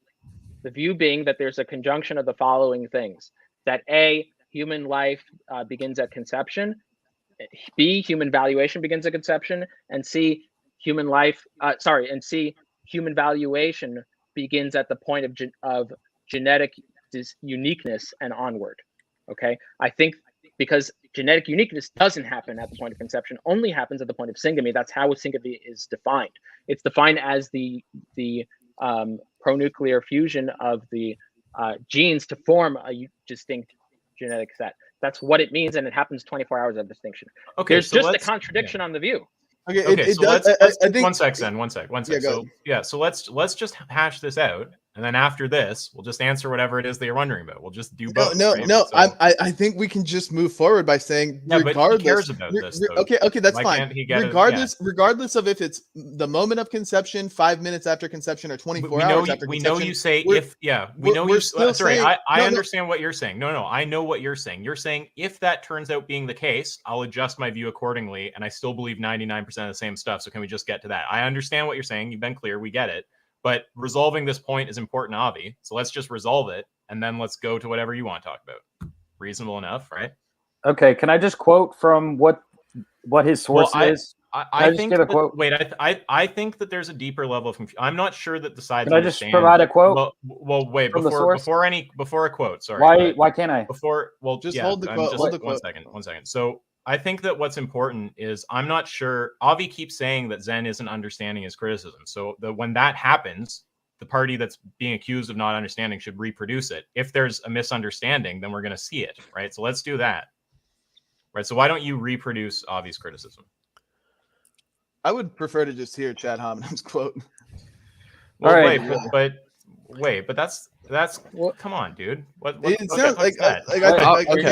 Now you don't want us to answer. Now you don't want us to answer. You don't. Wait, no. The thing that we're asking for an answer to is just to we're happy to hear a quote in a second. But it's the thing is you're trying to deliver a quote to prove some kind of point when it's not clear what we're disagreeing about, right? So I just want us to actually be on the same page about what the disagreement is. The disagreement is around the argument Avi's making, or the question he's asking. So I just want to see, Zen, can you reproduce what he's saying, or do you want him to go through it again so that we're on the same page about it? Look, guys. I gotta go to the bathroom. Look, so okay. I mean, I think maybe a different way to move past this, because no, I can't reproduce what the hell you're saying. Okay, wait. Can I stop you there? Wait. I've been very quiet and listened to you a lot. I've talked the least of everyone here except maybe BNC. 1 second. What you just said is a problem, right? So just before you cascade on from there, if you don't understand his criticism, that's what we need to hash out before anything else. He needs to actually get the criticism across, and it has to be clear that you understand what his criticism is, right? So, Avi, why don't you just convey the criticism? We make sure Zen understands what your criticism is. Everyone in the chat, Google, is syngamy the same thing as fertilization? And every single result says yes, they're synonyms. Oh, come on, that's man. That's also not understanding. This is going like off the deep end. Every single result on Google says syngamy and fertilization are the same thing.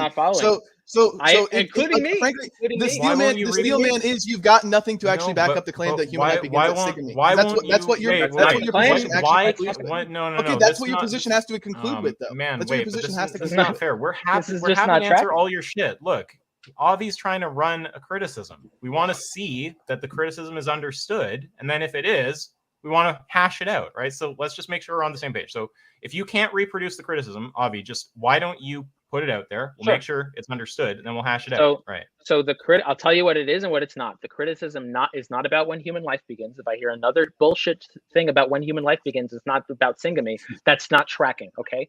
So here's what the criticism is. Okay.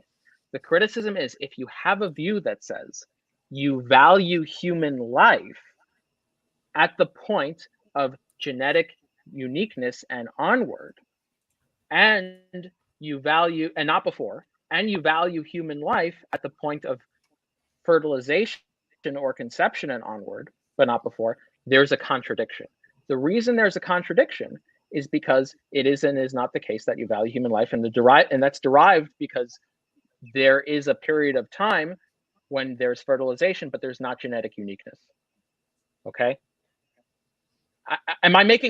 Do you understand that? Well, let's see if it makes sense. So can you just repeat his criticism? Do you understand what the criticism is there? No, because I said, that's the problem. We're not communicating. I think it's just bogging down the conversation. Is fertilization if you can reproduce it, go for it. Yeah, no, I know what Avi's saying. So is fertilization a process, or is it an instantaneous moment? Like, is there a starting point, middle, end to fertilization, or is fertilization just happen? It is a process that takes about 1 second. Okay. It starts and ends in about 1 second. Okay. So syngamy is different though. It takes. And you're saying that the syngamy that it takes a day after post fertilization. About 24, according to Zen source, about 24 hours post fertilization.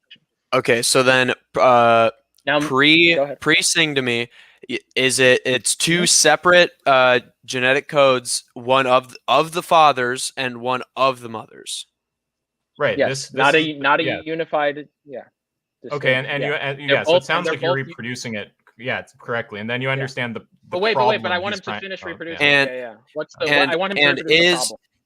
And is the and so if syngamy were to not occur and you have the two separate codes, would they reproduce separate from each other? So like, hopefully this makes sense. So okay, so mothers, fathers, and as they develop, it goes like this, or do they branch off of each other and eventually connect? That's not relevant to my criticism. I'm just asking for clarification, because your criticism is that there is no genetic distinction because one's of the mother, one's of the father.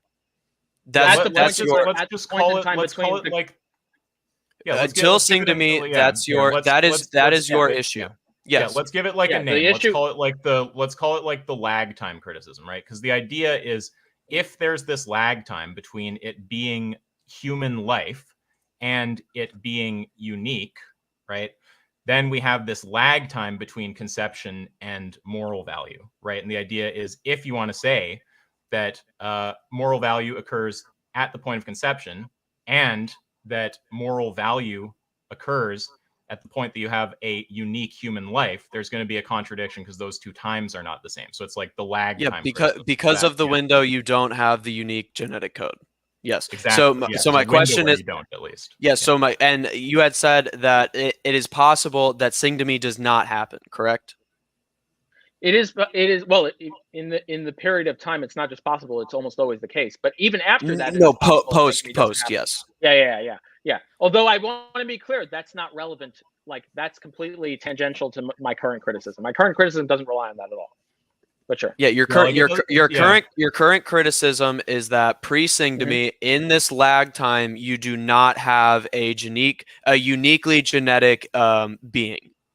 Yeah, you have human life, but it's not unique, but it's being said to have value when uniqueness is supposed to be a necessary condition for value. Yes. So the problem is a contradiction, right? The problem is saying you're saying that something please is. Let him read his quote, please. Well, I mean, every time I try to read it, AY steps in and says, "Hey, let's stop, but I mean, let's see if we understand." Let him go. I'm not really interested in that at this point. Is being the yeah. So okay. So I reproduced. Trying to understand the view. I reproduced Avi's problem. I understand Avi's problem. I have a few more questions, but let's let Chad Homonym do the quote, and then maybe we'll keep talking about this, or we can do it a different time and move forward after the quote. So we have Avi's. I just reproduced it, so we can be done with you that. Think that was a so you and you to be clear, you understand. Yeah, you're the most reasonable person. Okay, let him read the damn quote, please. Just to be clear, you understand the contradiction that results. Yes. I don't have time. Yeah. Like, you can read your quote. It's just if it's just going to take up time on some tangential point that we're on, then I'd rather just you guys are taking up a lot of time on a lot of tangential points. But go ahead, read your quote. Go ahead. So page 55. Page 55. 55 of what? Of what? Of the study that Zen cited. The study by Condor, whatever her name is. It's not a 55-page study. Okay. I see. 55 pages. Yeah. That's formally how you. Yeah, you're good. You're good. Yeah. Sorry, I lost my spot. Okay, so says differential utilization of paternal and maternal genes again indicates the coordinated function of the genome begins immediately, well prior to syngamy. So what does that mean? So again, this is, as I suspected, something completely unrelated to my criticism. Yep.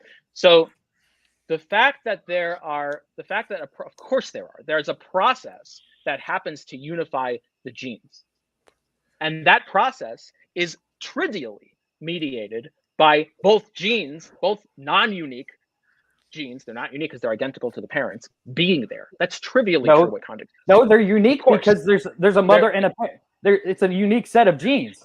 Is it not? Okay. This is actually just textbook denial of the fact of the scientific fact. And it's trivially provable that it's not, because they're literally identical to one is literally identical to the mother and one is literally identical to the father. Only at the point of syngamy. Only at the point. So that's the only organism that has both of those. Let me finish. If you'd let. Yeah, you've been talking a lot. If you'd let me finish, ran the person who wasn't supposed to even be here for the debate. Only at the point of. Well, I said you could stay. Only at the point of syngamy. I mean, we said he could sub, and then although you might expect a certain level of cordiality if someone's staying in such situation, but yeah. But so at the point, only at the point of syngamy, is the genetic code of the cell it does not have a identical sequence to the mother and the father, because at the point of fertilization, there is no single genetic code. There are two genetic codes, and both of them are identical to some other being. Okay. Now, the fact that their presence is involved in bringing them to the point of uniqueness is just trivially true. So that quote is just as I would expect. Of course, it's trivially true quote and completely irrelevant to my criticism. Yeah. So what we need to hash out again. Okay. How about this? What the steel man of our position is is at the moment of conception, that is when we value human life. We value that life. And that is the steel man, absent of every single thing we've talked about prior. We value human life from the moment of conception because that is when an individual human being is created. An individual human being is created. The why at this point is irrelevant because it's just bogging down the conversation. I don't care about. So we're getting rid of the criteria for. I'm telling you, human life begins at conception. That is a fact. That is a fact as confirmed by every single source. And I'll read 100 of them in my closing. Yeah. So if I have to be clear, okay. can I ask something and about? I really just want to more forward. How do you justify killing human beings simply because they are not sentient? Because regardless of if it's fertilization or syngamy, regardless of which one it is, we know that it is a human life prior to developing sentience, and it is a human life that is being killed in an abortion. So how do you justify that? Just to be clear, you're saying that the value is there in virtue of them being human and unique. So we're jettisoning that. The value is there because human life begins at conception, and that's just a fact. Right. So because it's human life. So we're getting rid of that other criteria about uniqueness, right? We're okay. Again, I've said we are. Yeah, I'm saying that's the one that causes the problem. Absent of every single thing that we've talked about prior that has bogged down this conversation for the past hour and a half. I'm telling you, human life begins at conception. That is when moral consideration starts. And I'm asking you, how do you justify killing human beings, dude? No. Yeah, dude. I'm sick of you guys just acquiring the line of questioning and absolving yourself. I don't understand why. So how do you justify killing human beings simply because they are not sentient? I say that. Well, let's just get a clear answer and then move to that, right? So just to be clear, how do you justify that? Hey, why? You're not the debate moderator. Are you getting rid of that further criteria there? It's pointless. Well, wait. If it's just, it sounds like the position is changing, right? If you're saying it has value in virtue of being human life and not in virtue of this further criteria of uniqueness, that's just a change. That's fine. Is that the new position? You just say yes or no. I'm saying human life begins at conception. We value human life at the moment of conception. Why is it justified to no more uniqueness criteria, right? Why is it justified to kill? Why is it justified? But that goes back to the empirical. Why is it? I'm just sick of it. It seems like nitpicking in semantics, and I understand that's important to an extent. But we've already established it. We've got the sources. We've got the sources to back it all up that human life begins at conception. And now I just want you guys to know. That's what he wants to debate you on. I just want you. No, that's fine. No. We're moving forward. I want you guys to actually have to defend a position. Okay, well, can we? Because you actually have yet to do so. How do you justify? How do you? No. This is as long as there's just keep talking because I'm trying to acquire a line of questioning, and you guys don't want to actually have to defend your position. Do you want to go on to whatever it is that he's asking about, Avi, or do you really want to push this line? As long as there's a yeah, you want a concession before moving on. Yeah, okay, as long as he's willing to see that he's not willing. No concession. No, there is no concession. Okay, so I think that's okay. We might be at a dead end. So we're not at a dead end. You guys have yet to defend a position. Well, how do you justify what Avi is saying because they're not sentient? He's happy to get along to your stuff after a concession, right? So okay, well, no concession. No concession. So then, this is why I said we might be at the end. This is why I said we might be at the end because we're not at the end. What he wants to do is clarify that point, right? This is like cowardly backing out so you don't have to actually. Are you willing to actually debate that, and then we can move on to We've already debated it. We've already tied up in it. Are you willing to actually? Okay, yeah. I mean, do you guys? We're not debating abortion. We're debating when human life begins. Really okay. Avi, I already reproduced your problem, but this is completely off track of the debate we're supposed to be having. So yeah, sure. Let me talk to BNC. He seems to be the most reasonable person of all the people here. Yeah, but it's just obvious. It's just going to get interrupted. Avi, it's just going to get interrupted. Dude, all you fucking do is interrupt. Just one person. Can we get a kick? Sorry, point of moderation here. Can we get a kick on Chad? I didn't mind having him here. I'll put him backstage. The guy is subbing. It's all good. It's all good. Bring up a random irrelevant. Yeah. Okay. I didn't mind him. I would have let him. I like Chad. He's obstructing though. It's just it's cool. He's backstage. We'll keep it going. It's fine. It really it's just guys. we are so bogged down on little details. Look, and I really bogged down. There's a contradiction on the view. And you guys There's don't have. You guys have yet to defend. Giving you an ultimatum, dude, though. Stop! You have interrupted me so much. AY, you have interrupted me so much. Stop, dude. Okay, ultimatum. Okay, so he just took his headphones off. He just took his headphones off so that he doesn't have to hear me. This is not how a debate works. This is not a debate. This is not a debate. No. What is this, bro? This is not a debate. AY, that was cowardly. What he's asking cowardly right there. Will you actually address the point on the table? Look at him. No headphones on, so he doesn't have to your actually hear stuff, anything. or are you refusing to? This is he's giving you an ultimatum. So will you just address that before we move on? Okay. So I think we've moved. I think we've moved into the. This is entirely bad faith. This is so bad faith right now. I just want to know. Listen, I just. AY just exposed himself. Took off your headphones. So I could do this and just talk, so I don't have to hear you. Hang around if he's going to. What is your justification? I'm just going to ask one more time, and then if he doesn't produce a clear answer, I'm just going to leave. I mean, this is childish. This is just my last try, and if I don't, sorry, this is my last try, and if I don't get a clear answer, Yo, can I mute you? Don't do that. Okay. Yo, stop that, dude. I know you guys asked for no moderation. Stop that. AY, stop, please. Please stop. If it's anything other than a clear answer, Todd, he's ringing in my ears. Mute him, please. You guys did ask for no moderation. You guys asked for no moderation, so okay. So my issue, AY, is that you were literally piercing my ears. He's gone now. So. Okay, look, guys, please, let's try it. I believe it. We could do it. We could do it. Look. Are you okay? 2v1. We will go. That's fine. We will go past. We will go past this. Now, the issue. I know BNC has reproduced it. Now, there's ways to fix it. I agree. You can fix your position to not have a contradiction anymore. One way you can fix your position is to say life begins at the point of syngamy. Or another way you can say is life does not begin at the point of syngamy, but value begins at the point of syngamy. Or you can abandon the requirement of genetic uniqueness as a value criteria. Those are some ways you can absolve yourself of the contradiction.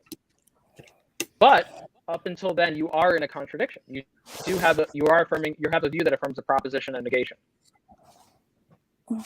There's ways you can fix it. He got mad because I don't know. He literally took his headphones off and just started talking so that we didn't. And then he put his microphone this fucking close and was talking even louder. And then ultimately just rage quit. But either way, whatever.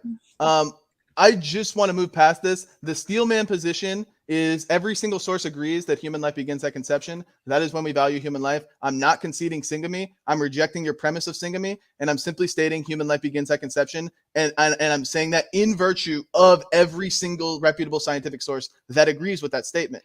And now you don't. I don't care. I don't care if you don't agree with that. I'm simply stating. Okay, whatever. I don't care. No, we are moving forward. Because you have yet to make an actual argument.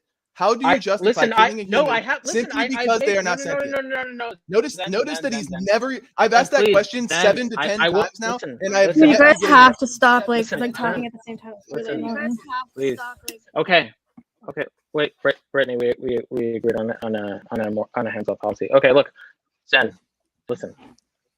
The issue again, I will move on if we can resolve this, and I think we can. Okay. The issue is not whether life begins at conception. That's not my criticism. And it is an argument, by the way. If I can produce a proof by contradiction, that's actually one of the strongest arguments you can make against someone else's position. So if there is a contradiction on someone's view, the view is false unless you're a dialetheist. So the issue I have is your view entails a contradiction, the view you propose. My view entails that human life begins at conception. Okay. Does value also begin at conception, or does it begin at genetic uniqueness? Yep, conception. Which one? Okay, so not genetic uniqueness. Look. So we don't require Again, I've made this abundantly clear. The steel man is we're human almost life there. begins. The steel man is human life begins at conception. Every single source agrees with that. That is when moral consideration is placed, and that is why we are against abortions, because they are killing. So we don't have. Life. So now, okay. So now, we don't have okay. a value. Do you understand? Do you understand what I just said? To be clear, I understand. I could reproduce it. What you just said is that human value begins at the point of conception. Okay. Yes. Now, what I asked you, I'm asking a very important clarifying question. Do we also have the requirement of of human life that is genetically distinct in order to value it, or does human life that is not genetically distinct, that happens at the point of conception, also valued? Okay, so when we say genetically distinct, I'm simply stating a cell that contains DNA that is independent and distinct of any other cell, human life, right? Human cell.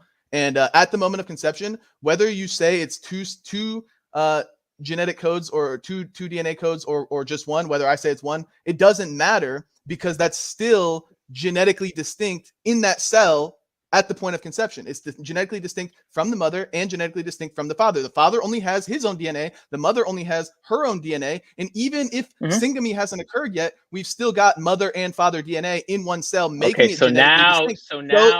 So the steel man. Now that's going to be a big problem. No, it's not, because the steel. I'm still establishing the steel man is at the moment of conception. Yeah. So that's going to be a bit. So that's going to be a big issue. The reason why is if. Let me ask you this question then. If you fuck your questions. How do you justify killing a human simply because they are not sentient? No, I'm so sick of this. You have yet to actually defend your position. How do you justify killing a human simply because they are not sentient? Right. I'm done with. All right, let's make a deal. Let's make a deal. No deals. No deals. If I answer your question, no. If I answer your question, no, I'm not taking your deals. No deals. How do you justify? Killing a human simply because they're not? Okay, I'll answer. Okay, look. If I answer your questions, will you answer my line of questioning? Because I'm not taking your deal. What I noticed that's happening. How do you justify killing a human simply because they're not sentient? I'm not taking your deal. I'm not taking your deal. I'm happy. There's probably interest on top of something. You probably got backloaded interest. I'm happy to answer your line of questioning if you'll answer mine. I'm offering to answer your line of questioning right now. After that point, will you agree to answer my line of questioning? You've had the line of questioning this entire debate. Defend your position. How do you justify killing a human life simply because they are not sentient? Can you please just answer that question? No. Will you answer my line of questioning I'm not going to guarantee that, because you, like I said, you have had the line of questioning this entire debate. How do you justify killing a human? Yes. Because they are not sentient? No, you. First of all, it's not. You have asked that questions and we've answered. But a further point I'll make is that. Yeah, it's hard to do this when you haven't been able to reproduce my criticism and you were responding to my line of questioning without even understanding what the questions were. So of course I'm going to have the line of questioning. How do you justify killing a human simply because they're not sentient? Mm-hmm. Okay, so provided that you will answer my line of questioning after I'm going to answer yours, and I will answer it now. Okay, so my justification is just that on my view, which is that it's sentience that I care about. Those things that do not have this property are not of moral consideration to me. And things that are sentient at the point of potential for sentience at the point of sentience onward. And so what moral justification is just going to be reduced to is just going to be those principles, on my view. And so it's trivially going to be justified. Okay, and you're saying you value sentience trivially at the moment of achieving sentience, and obviously you don't have any moral consideration if a being is not sentient, correct? Well, I didn't say I value sentience trivially. I said it was going to be trivially justified if one values sentience. Yeah, okay, that's fine. That's fine. That's what I meant. Yeah, I'm just using your words. So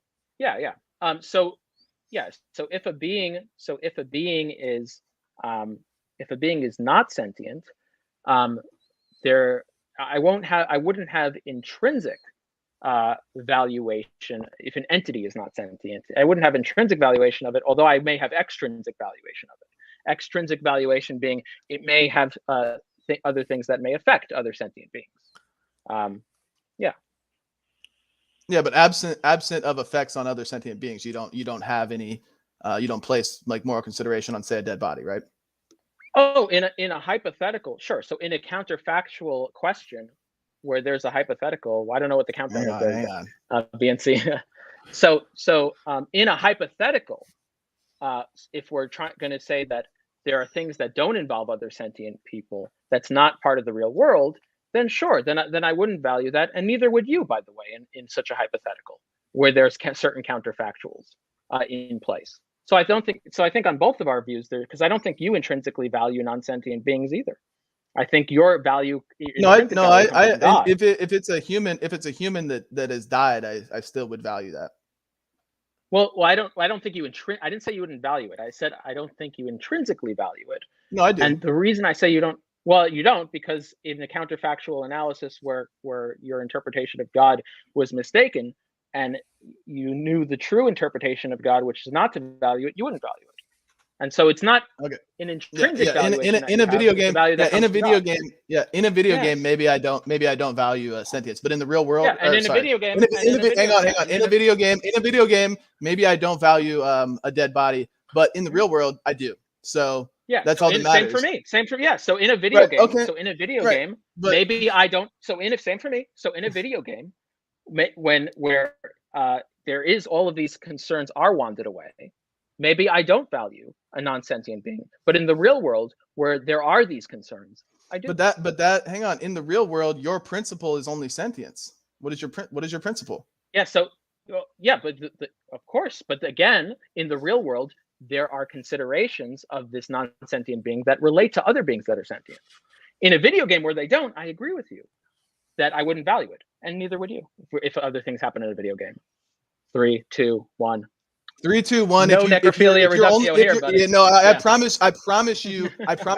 You're just weaseling your way. You're weaseling your way out of actually having to eat that reductio, but it does still apply to you. If your principle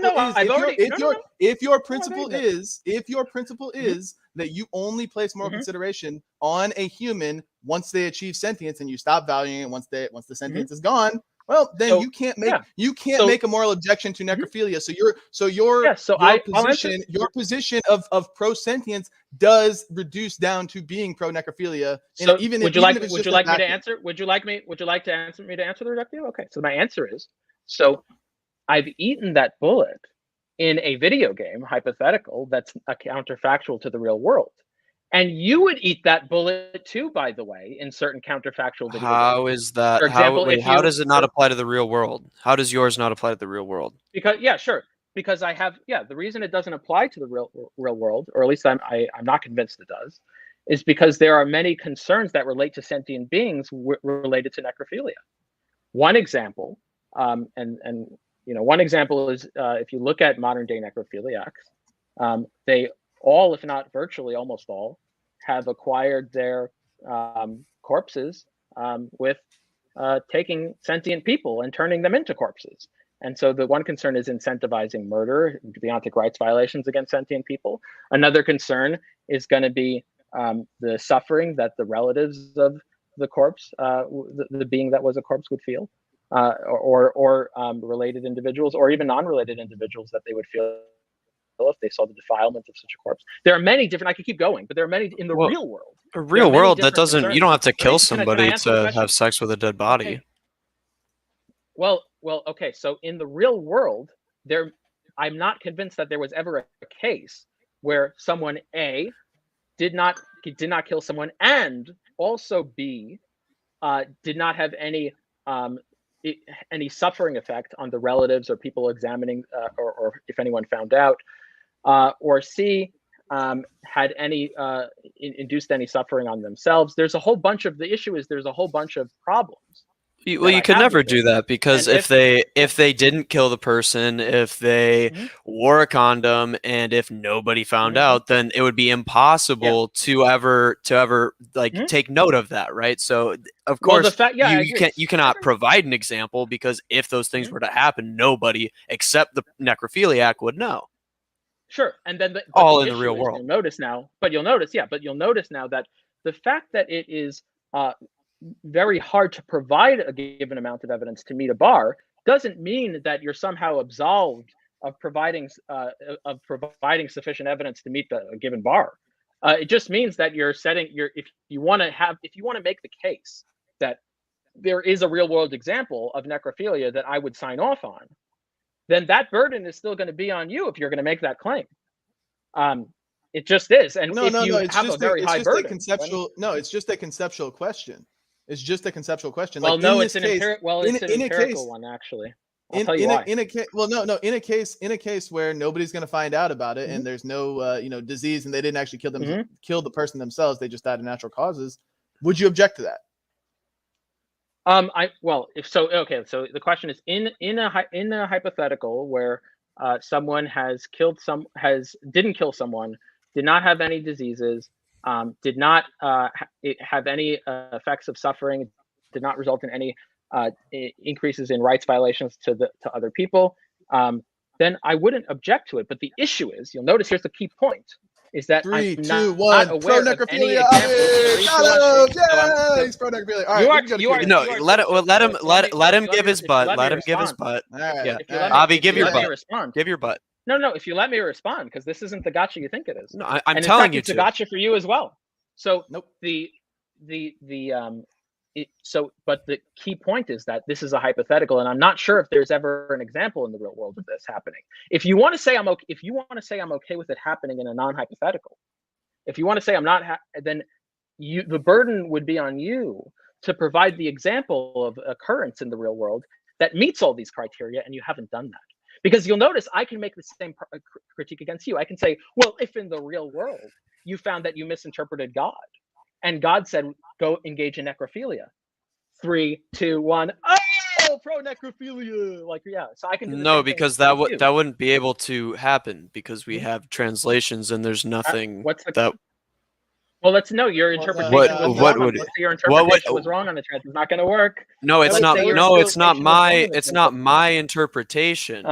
I'm not making the interpretation. We've translated the Bible. There's nothing to misinterpret there. We can read the words. We know what the words mean. Translation and interpretation are not the same thing. So the question, just pointing out that it's been translated doesn't mean that you understand the interpretation. It's not the same. Yeah, you're right. It's not synonymous. So the question, because God has revealed His word to us in a way that we can interpret it properly, and we have, and His word is unchanging and complete. So it's just not. You're not talking about the real world. There would be a contradiction. So are you saying it would be impossible for in the real world for it to be the case that you've misinterpreted God's will?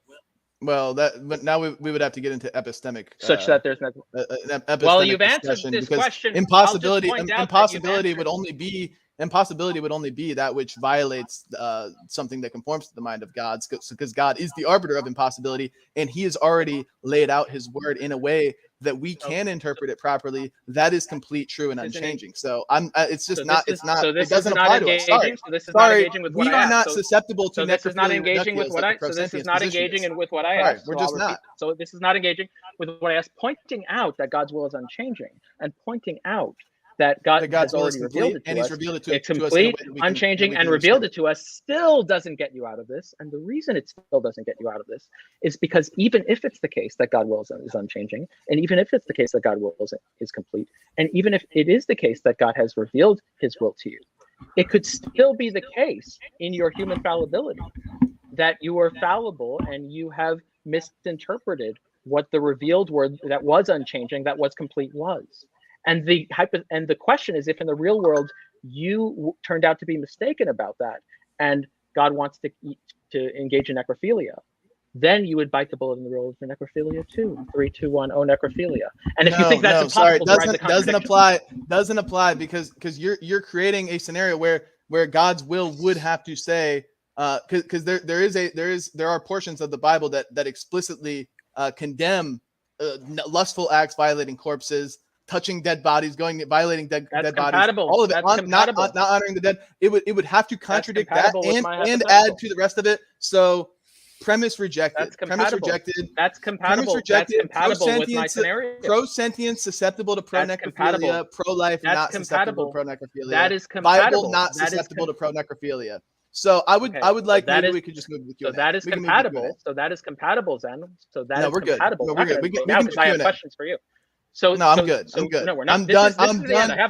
I'm done with your questions. I'm done. We can go to Q&A. I have other questions. I have other. Well, no, I don't care. I don't care. BNC, if he's actually willing to not run away and engage the question. I'm not running. So what do the questions entail? Like what are we going to talk? Are we going to talk about conception?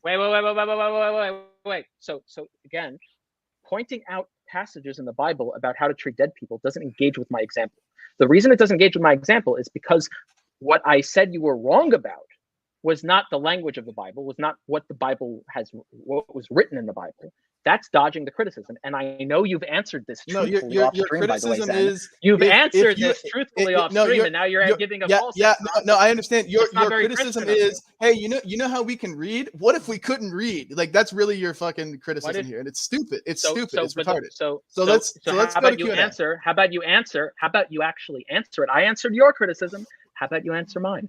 Because you've answered it off stream, Zen, and your answer. I didn't answer. I didn't answer it off stream. I absolved myself. I absolved myself from the Euthyphro's dilemma off stream. Yours, I just said that's a different argument, but I didn't actually address it. You said off stream if it turned out that God wanted us to rape babies, that you would be in favor of raping babies. I did not say that. No, you didn't. I did not say that, and I would never say that. Oh, you want because that would be a contradiction to God's will, which is immutable. What's the contradiction? And true. Because the hypothetical because God's will is unchanging and true, and He's already commanded us not to do that. If He is to command us to do that, His will has now changed and contradicted what He said prior. So I reject your premise. We can move to Q&A. We can just move to Q&A. No, you don't want to. You want to get out of this. No, I want to because it's stupid, and I've already addressed it. I know you want to go to Q&A. We're done. We're done. We've already. But the reason that doesn't. But the reason. You're just harping on the same thing. You guys all do the same thing. The reason that doesn't work. You ask a question. You look for a gotcha. The gotcha is absolved, and then you just keep asking the same question. Are you kidding me? You try to get me a gotcha with it. You could try to get me a gotcha. Yeah, because you're actually susceptible to it. You're actually susceptible to it. No, it's not the same gotcha. You want to try to pretend you're not susceptible to it. You're biting the bullet because you know you actually are susceptible to it. I'm not. So the reason pointing out that God's immutability and God's changingness of His word doesn't end up and God's completeness doesn't engage with that is because I didn't stipulate any hypothetical. I didn't stipulate a case. I never stipulated a case where any of those things weren't properties of God. You're stipulating a case where interpretation itself. You're stipulating a case where interpretation itself. You are stipulating a case where interpretation itself is not interpretation, and up is down, left is right, and gravity does not exist. This is actual nonsense. This is actual nonsense. I'm stipulating it. So I'm rejecting your entire premise. We can just move forward in a case where you because this is getting ridiculous, dude. So in a case, well, no, we're not moving. No, just to be clear, we're not moving to Q&A after this. There are other questions. Yes, we are. We've been on it for 2 hours now. No, we're not. We agreed that we wouldn't move on to Q&A until all parties agreed. So we're not going to Q&A because I have other questions as well. So again, I've not stipulated there. So if you think there's a contradiction in the case I gave, let me just ask, do you think there's a contradiction in the case I gave where your interpretation was mistaken? Yes or no? I just think it's nonsense. Where interpretations our interpretations are that which has been revealed to us, and the ability has been given to us by God. And now you're saying, what if that's different? Okay, what if gravity doesn't exist? I don't fucking know. That's just a dumb hypothetical. So what's the answer? What is the answer? The answer is I don't know. Up is down, left is right. Gravity doesn't exist. You gave me the answer. Again, it's just a dumb hypothetical. It's just a dumb hypothetical, and it doesn't. And frankly, it's irrelevant. It's irrelevant to the entire debate. Because the only reason that even though he already answered it. Hang on. The only reason that the necrophilia argument is relevant to the abortion argument is because you assert sentience as that which you value. And now when I expose that, you try to just shove it back at me with an unrelated argument. This isn't even related to abortion. You know, you can have this dispute with somebody else. The reason it's related. But this dispute you have with me, this dispute you have with me isn't even related to abortion. It's a red herring. It is related. It's The relation. I'll explain the relation to you if you like. The relation is that you tried to get me in a gotcha for necrophilia by saying in some hypothetical, I would be susceptible to it, even though, and you couldn't bring a case in the real world. So I agree. There is some hypothetical that I would say I'm okay with necrophilia. My point to you is there is also hypotheticals where you would say it's okay for necrophilia as well. No. And if you think there aren't, do you think that the hypothetical I provided entails a contradiction? Yes or no? I'm saying the hypothetical you're providing is incoherent. What's the when you say incoherent? What do you mean? Internally contradictory? Because there's just no grounding for it. Up is down, left is right. I don't even know. When you say grounding, what do you mean? What do you mean? What there's no grounding? I was very clear with the hypothetical. Yeah. If my interpretation is founded in God and God has made it abundantly clear that His will is unchanging and complete, and now you're saying, what if your interpretation of God is incorrect? Well, one, God would have to reveal that to me. And if he were to say something completely different than what he's already said, which has been revealed to me, then he's contradicting himself. I'm not saying he's saying something different. His word is not complete. The problem is that if we were to have an incorrect interpretation of the Bible, it's not just me having the individual having an incorrect interpretation. Everything we know about language would be wrong. Every single person that reads the Bible also would be have the wrong interpretation. I have no clue how we could possibly have the wrong interpretation. Doesn't engage with it. Yeah. Okay. So in a video game, you got a point. In the real world, you do not. Okay, great. Okay, fine. You could have just said that the first time. Fine, we can move on. I've been saying I said that at the beginning. You got me pinned in a video game, but not in the real world. Okay, so the point here is that I'm not convinced that you have me pinned in the real world on necrophilia. And not just the video game. And the reason, let me finish. Go ahead. And the reason is that you have not been able to provide any evidence that in the real world there has ever been a case occurred of necrophilia that I would sign. Well, I already told you that it would be impossible to provide that case. And because Avi, the problem with that is that with your stipulations, it would make it, if those all were fulfilled and actually happened, it would make it impossible to present a real world case unless I, the individual, took a video of me doing it. Yeah, so just to say that I can't. It's not impossible. It's not impossible. I can give you scenarios about how that would be done. So one example would be if it was a security footage camera or something that captured the necrophilia. No one found out about it until just you and me, and we were the only ones who found out about it. If you presented that case to me and we did some investigation and we found out that it didn't cause any harm to anyone, it didn't cause any rights violations, then I would agree. I would say, okay, fine. Well, but that happens all the time, though. Like the people that work with dead bodies, there's plenty of necrophiliacs. No, it doesn't. It doesn't happen. I don't know if it happens all the time because all of these cases. Remember, in the case I'm giving you, it's just you and me are figuring it out, and it's not causing suffering to a whole bunch of other people that are figuring it out. Now, that would be an example. If you did that, fine. I would say, okay, in the real world. But you haven't done that, and it's not impossible to do that. Now, if you want to levy that as a criticism, you have a whole bunch of other problems. Because number one, just because you have a high burden of proof that you have to meet doesn't absolve you of the proof. Number two, imagine what kind of proof I would have to give you that you've misinterpreted God.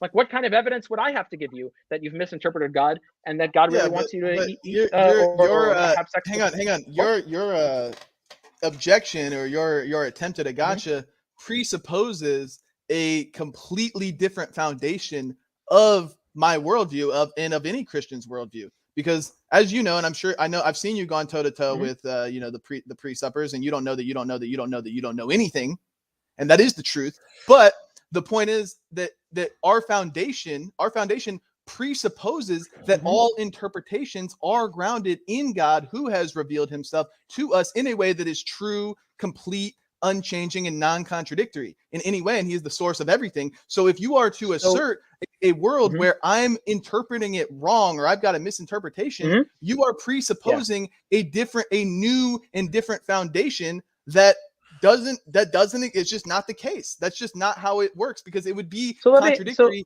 to the actual foundation that we've got in our worldview. So let me ask you this then. So let's say you just found that there was something that you got wrong about your interpretation of God. Let's just say I find that out all the time. Okay. But it never results in being pro-necrophilia. Okay, I understand that. But the point here is that the point I'm making is that so long as that you can't derive a contradiction with that happening, which you can't unless you take some really radical view where your hermeneutics are going to be essential properties of God, which I don't think even Unitarian Christians believe. Unless you take that a view like that, the hypothetical is legitimate because it doesn't entail a contradiction, and there is at least some hypothetical where you would be okay with that. It entails a contradiction on the foundation of our worldview, and that's the end of it. That's frankly the end. Boys, we're doing necrophilia debate right now. This is supposed to be an abortion. We didn't get abortion for 2 hours. I didn't go there. Avi, I'm not saying it's your fault. I'm not doing that, but why don't we, instead of doing a completely different debate, get onto the Q&A so we can settle the abortion side? Instead of going, I have a few questions before, and then I'll be happy to go on the Q&A. So the other questions I have for you guys are, let's say we had the biparental hypothetical mole that I don't know what the fuck that is. That's the Molar pregnancy. Sure. Oh, okay. Yeah, it's when the sperm and the egg hit and then they form this tumor. Let's just say that happens, and it is a human life. That really is genetically distinct, by the way, because it actually does have a unified genome. Let's say for the sake of the argument, and there's data showing that there's many. You can actually predict ones that have low risk of. Okay, continue, but I've got a question. Sure. So let's just say this is a type of molar pregnancy that results in a risk of death that's lower than the average risk of death of pregnancy. And let's say that it ends up being able to be birthed and being able to reproduce and continue to produce its tumorness. That's its method of reproduction. Yeah, those are abortion. As far as I've seen, those just pragmatically don't happen. But yeah, we'll bite the bullet on that. Yeah, just keep it alive. Okay. Keep it alive So just to be clear on what upon delivery, which really is just expelling it because it's a miscarriage. Those things just die because they don't have the means of surviving on their own. It would be similar to expelling or removing an early term like first trimester fetus. Those things just, no matter what you do for them, they just can't survive on their own. So whatever. Okay. So just to be clear on the bullet, but it's not even really a bullet. So just to be clear on what the bullet is, you would say it's immoral. You would say the right thing to do for a woman who has this molar pregnancy is to have some increased risk of death from a cancer in order to preserve the life of this tumor. No, because the principle of threat to the woman would always supersede that. Like even in a case of like a viable pregnancy, which for the record, molar pregnancies are not. Well, no, I already stipulated I already stipulated at the outset that this is the type of molar pregnancy where the risk of death to the woman is lower than the average risk of pregnancy for regular pregnancy. I just can't see how that would be the case. So, well, actually, that is. Is this a thing where a molar pregnancy can be like, it can grow into a tumorous form and they deliver it? Is that possible, or would it just be like it keeps living? No, that is possible. The keeping living part is part of the hypothetical I'm asking. So that happens in the real world. What does happen? You do have molar pregnancies, and they can persist, and then eventually they either get delivered or they get removed, or there's some chemotherapy that's been given, whatever. But the hypothetical that I'm asking is, if we have a specific, which by the way isn't also in the real world, there are specific molar pregnancies that have a lower risk to the woman's life than the average risk of pregnancy in general. So if we have that type of molar pregnancy, if left untreated, we stipulate that. Wait. If left untreated, if left untreated up until I think around 12 months, or I forget if it's 9 or 12 months. But around there are certain the reason for that. Yeah, it can last longer than the normal time of a pregnancy. But the reason, so okay, go ahead, finish up, and I'll respond. Sure. So, if that's the case, if we have a molar pregnancy that we know does have a lower risk to the life of the mother if left untreated than a regular pregnancy if left untreated, and this molar pregnancy ends up, but it still has some increased risk, just not as much to the average pregnancy, and it does reproduce. This molar tumor does reproduce. The question is, do you think the right thing for this woman to do is to have an increased risk of death to preserve the life of this tumor? Yeah, I already made it clear at the very beginning of the debate. I remember saying this, that if it is found to be lacking any and all fetal tissue, which most of those, like when they make it past, like I'm pretty sure all of them, like when they make it past like 8 to 12 weeks, there's no fetal tissue. Sometimes with those partial, sometimes with the partial molar pregnancies, they can have some form of viable fetal tissue, and I think that should always be valued. If there is viable fetal tissue still there, then there is obviously a potential for a human to be create, or not a human, like a baby to be birthed, and it could result in a normal life. Well, but I stipulated if there is no fetal tissue. I just have a clarity. Then the only potential outcome is gestational trophoblastic whatever disease, which results in malignant cancer. So then. So when you say fetal tissue, when you say, can I ask a question? Okay, when you say fetal tissue, that can that be? Does that have to be a whole baby, or can that be anything like a liver or a finger or a hand? Because there are tumors it would need to be some form of viable fetal tissue that like has actual developmental processes, like where if it's just dead fetal tissue, then no. That wouldn't be the case. Well, it's not dead. It's not dead. It's not dead fetal tissue. It's a hand that, it could be like a hand that's living. It could be a cartilage that's living. It could be. Yeah, I don't see how there could be a hand developing in a molar pregnancy and nothing else. It doesn't actually address the question of hypothetically, of abortion. Because I've been trying. Okay, what I don't care. What I'm sick of the pill poll.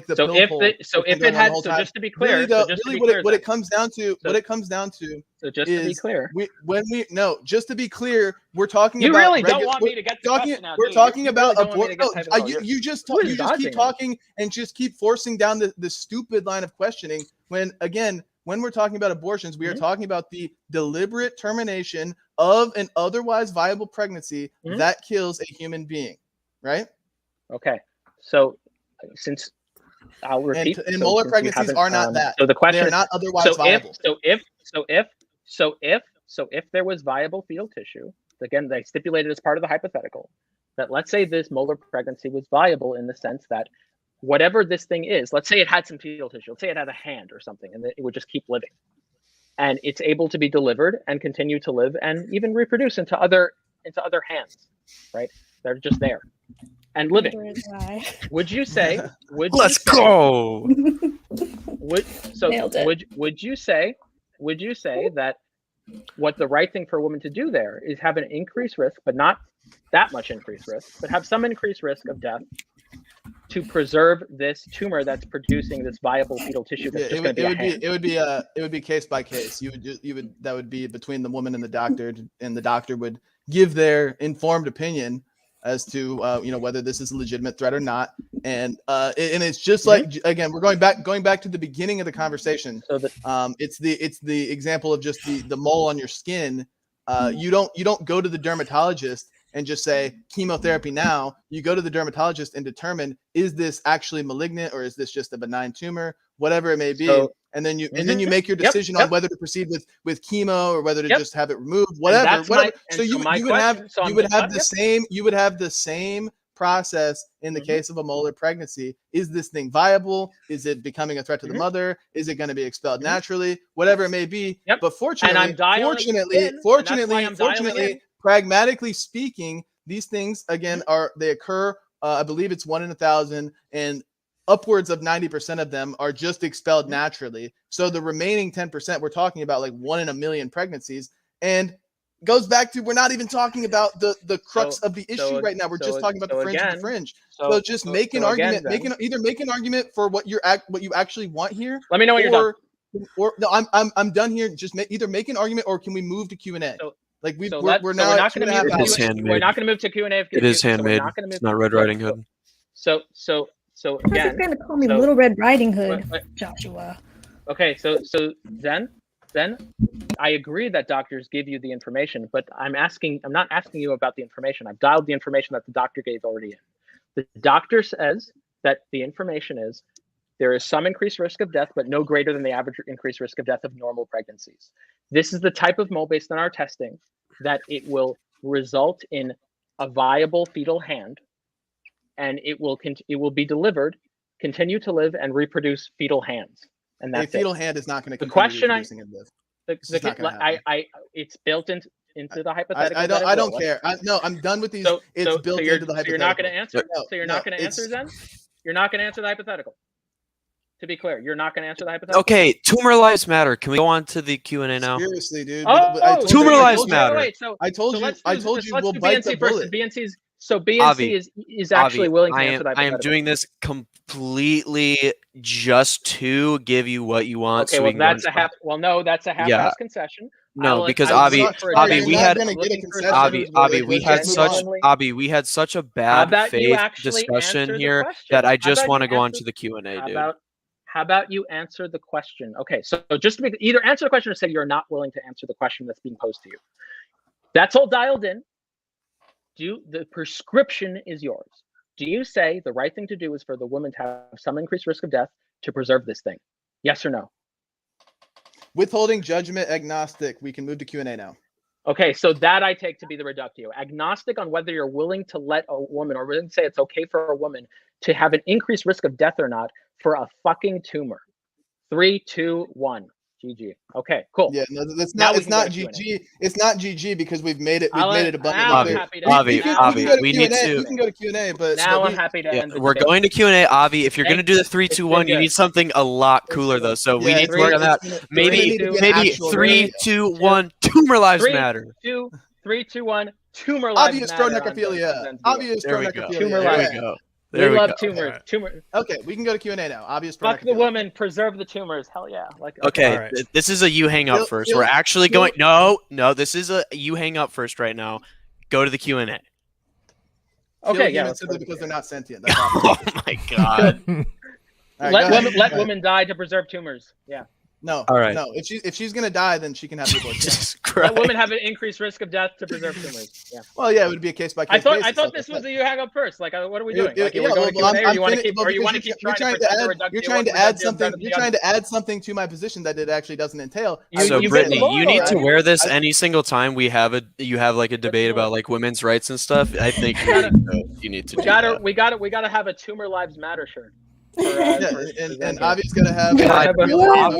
Avi, stop it! I'm a lefty. Come on. Okay. You can't. I'm an actual griper today. Justin dressed up as a fucking right winger. He dressed up as a lulbert. He dressed up as a libertarian. What are you, Avi? Autistic? I didn't think we were going to. I am autistic, but Avi dressed up as a dude who's in favor of necrophilia, and Zen dressed up as a dude who thinks tumor lives matter. There we go. I'm a January 6th protester. I dressed up as a Talmudic pill pull. Is what I dressed up as who just came out of his elder's design. Is what I did. Anyway, Q&A, please.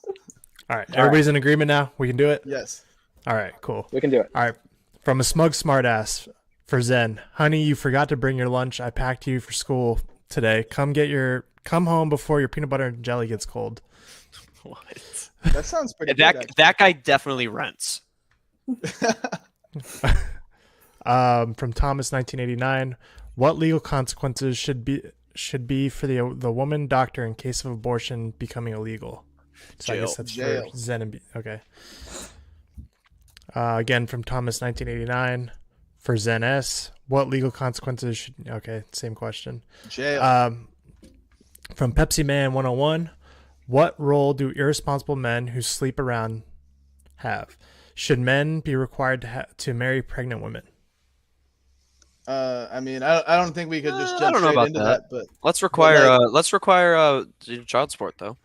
Yeah, but we also advocate for like sexual morality. You shouldn't just be sleeping around. You should be like talking and meeting women that you actually want to marry and have children with. So, all right, we got a lot of these to get through, so I'm kind of going fast. Had to add one. All right, from Super Chicken.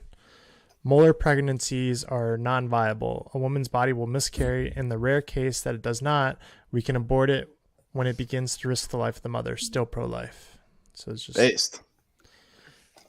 based Super Chicken. From Spider Marine for Zen, would you value a being who is tetragametic chimera? I don't know what that is.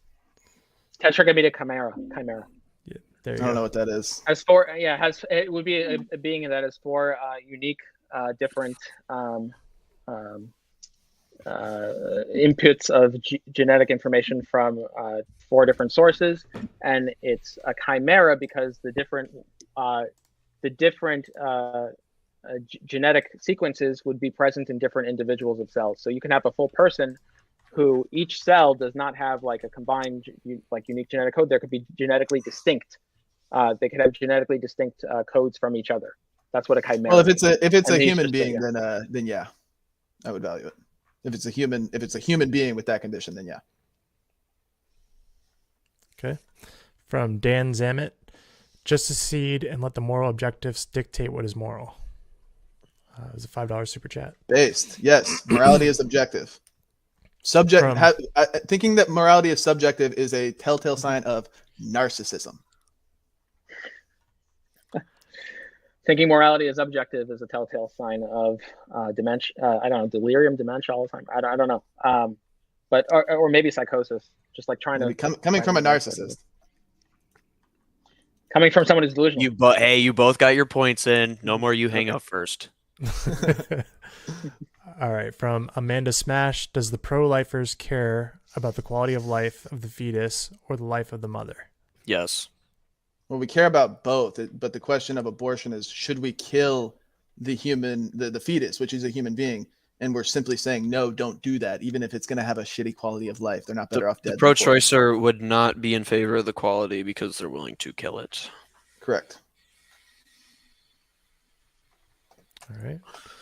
From X-Rock's Fist, since humans aren't parasites by any definition, live can only begin when a fetus could be born and live by themselves. Until then, they are only parasites. That's retarded. Even Avi would disagree. I agree. I think that I disagree with that, by the way, just to be clear. I think that's insane. Parasites are of other organisms. Yeah, it's like a separate classification of organism. That's just nonsense. I value. By the way, this whole debate was over like a period of 8 weeks dispute. Just other than that, doesn't we matter. agree on the rest of the 8 weeks, 8 months. No, I know.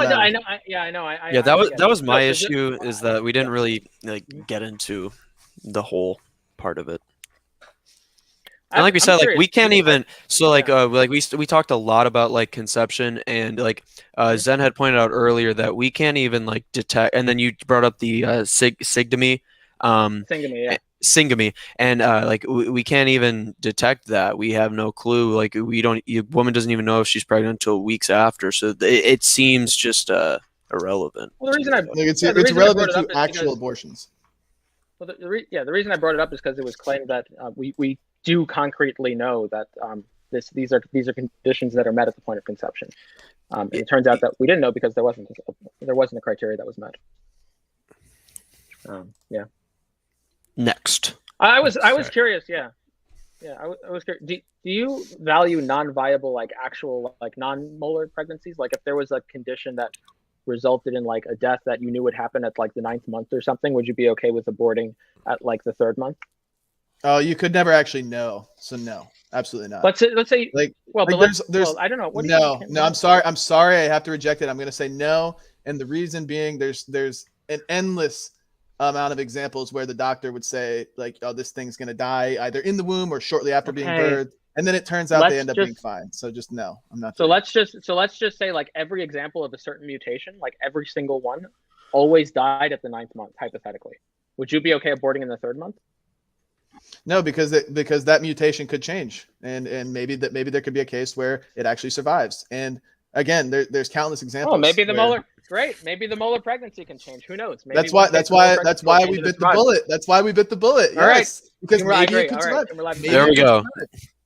Yeah. So run it. Avi's in agreement with me. Sounds good. Okay. Hey.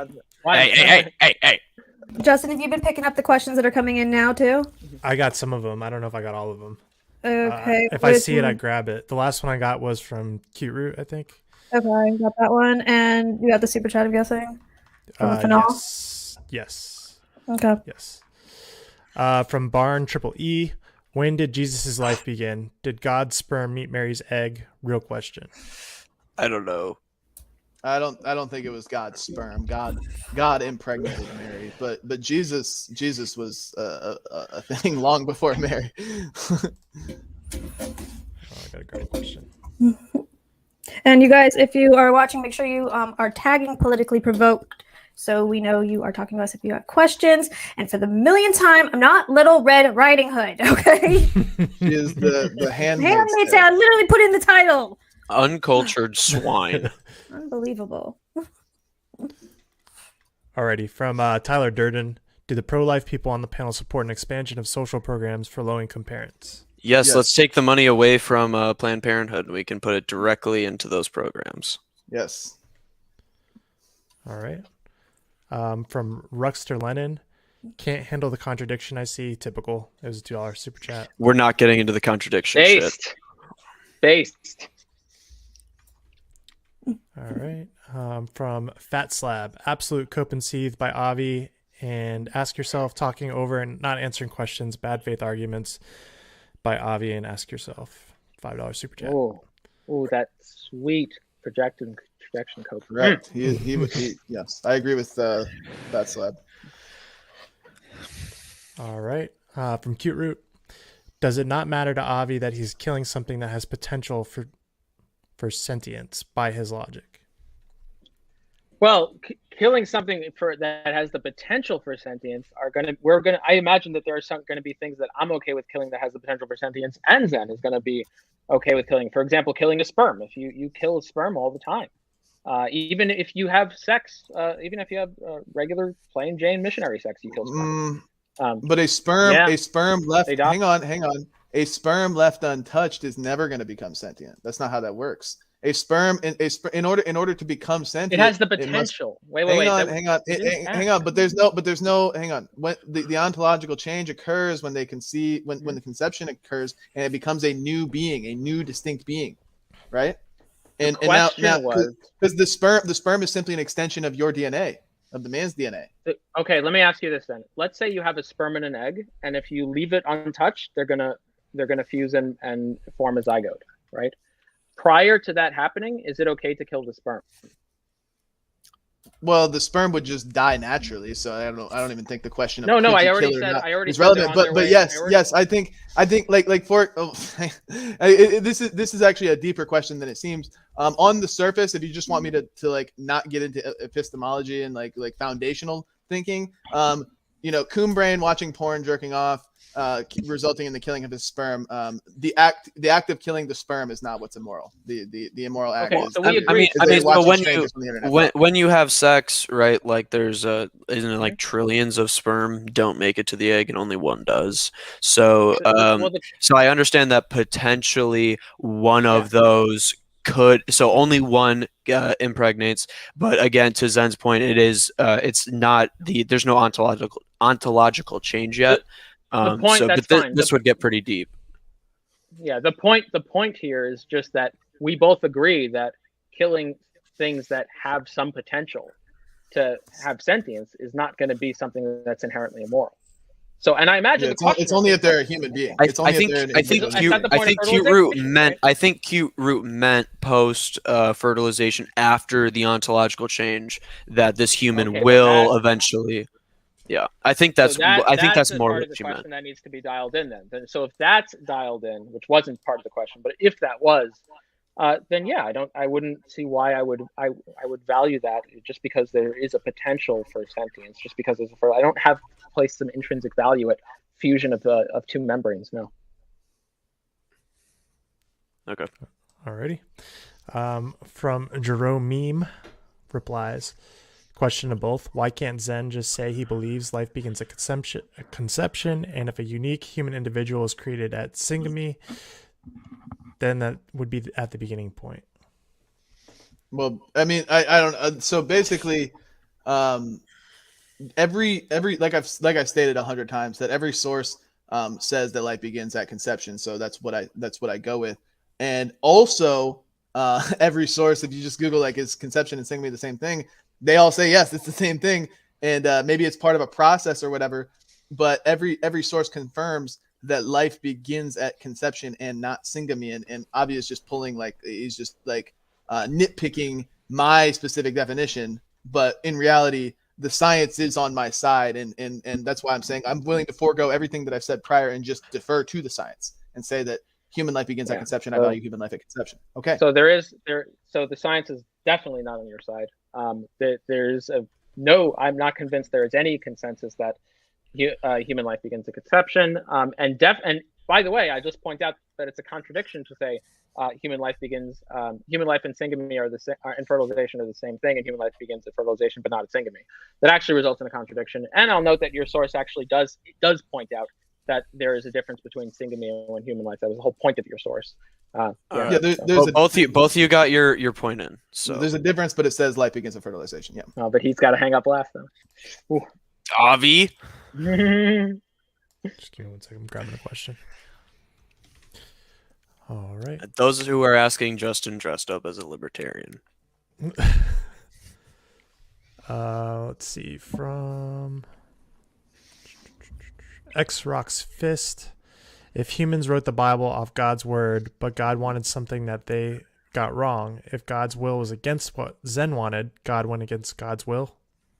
I don't understand that. Can you repeat that? That would require God contradicting himself, which would inherently God cannot contradict himself. So that's an oxymoron.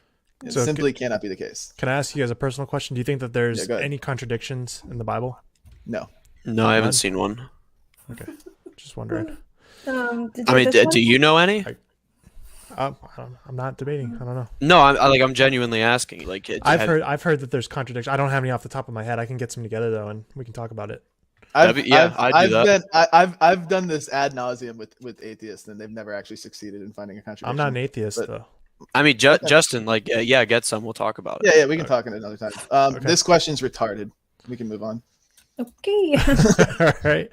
Let's see. So from Ruxter Lennon, death by divine command theory was a $2 super chat. Famous last words: repent or perish, my friend. From Spider Marine, Zen, would you save 20 tumors or a fully grown human? 20 tumors? Yeah. It would depend on the context of what these tumors are. But no, in that case, being that we know that tumors aren't actually viable, especially outside the womb, we're not going to save these tumors. We're going to save the human. Not Little Red Riding Hood assholes. If they are tumors, then if they are legitimately viable, the real question is embryos. If they're just embryos and they're viable and they could actually survive and grow into what we know as walking, talking, breathing humans, then yeah, I'll save those. Yes, this one. Yes, I'll save the 20. I'll save the 20 zygotes. Yes. And the 20 tumors with fetal hands. No. Sorry, I lost my spot. Please repeal the 19th. Yes. We'll have way less abortions if we repeal the 19th. And I'm happy with that. Let's see from Johnson's. Do you live stream on any other platforms? Yeah, we are on Twitch, Odyssey, YouTube, my Twitter page, and where else? Facebook. Is that it? I think that might be it. Are we going to? Is there any way we can do the Wednesday conspiracies on Twitch? Or no, not Twitch, Odyssey. Maybe, yeah. I'm sure you can. Maybe a lot of people don't join the Discord chat. Well, because then they can see me and whoever else. Right? Are you guys putting it on public? It's on public. Okay, I think this Wednesday I'll set it up and make sure you guys are doing it right. But yeah, I think we'll kind of, I also think that you guys should host some debates too. Well, we always say if somebody we'll go last if somebody has a stage debate they want to do. Right. Okay. Well. Yeah, everybody wants to stream. Maybe I'll see if I can find you guys. We can talk about it. Yeah, we'll talk about it later. What is this one? It'll say that God aborted Jesus post-birth. Ask Zen if they're correct. Liberals' opinions are disregarded on literally everything. So that's another oxymoron, and it's so bad faith. It's just so stupid. I don't even humor. It's like the question that they ask, like, oh, is God omniscient? Does God know everything? You're like, yeah. They're like, does he know what it's like to suck a dick? Humans have free will, and the Swedes killed Jesus. There you go. God didn't do it. And leftists are degenerates. It's always so triggered. Always so triggered. I remember this one was always getting so triggered with Mio too. Are you okay? He doesn't like right wingers. He's a deranged. I don't know if it's a dude or a freaking girl. That could be anything. All right. From Michael Koch for Avi. There's a law. Oh, never mind. I'm not going to ask that one. It's a troll question. Really? Yeah. From Fanel Sella, if an evil scientist injects you with a microchip, can I ask this, Brittany? I don't know. Wait, if it's anything about the vaccine, no, I don't. Let's skip that. Don't do it. Also, for this person, you got to tag politically provoked when you're asking questions. We're not gonna see it if you're. I don't know what the fuck is it. Is that even your name on it, Justin? I switched it up. Did you? Okay, but yeah, you gotta tag politically provoked so we can see your question. And no, we're pro-life. There's no I'm pro-life until you're 18. Fuck off. I will literally fight you, Tom. I will fight you. What else do we have? Tom looks like the dude from Breaking Bad. I'm like half crippled right now and dying in pain. So I went to go get... Tom's that guy with better skin. Yeah, Brittany, how'd you You better be talking about Jesse. So I went to the hospital because my neck has been it's worse now than it was before.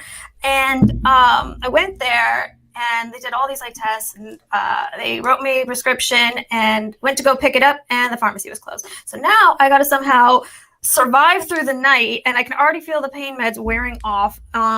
So yeah, I'm really looking forward to this night. Let's see what else we have here. Did we do this one? Yeah, you just did that question. It's such a dumb question for either of us. What is happening with this person? Stop tagging us in your weird shit. Yeah, don't give the troll the attention they seek. Yeah, see, this is the problem. I read them as I go. So sometimes I don't realize it's a troll question until it's too late. Yeah. So let's see here. Did we do Spider Marine? Tumors. Yep.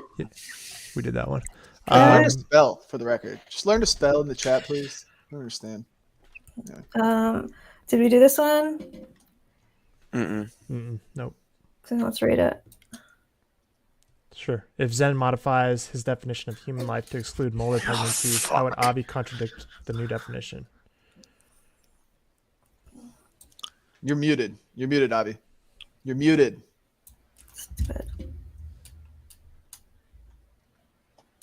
You're still muted.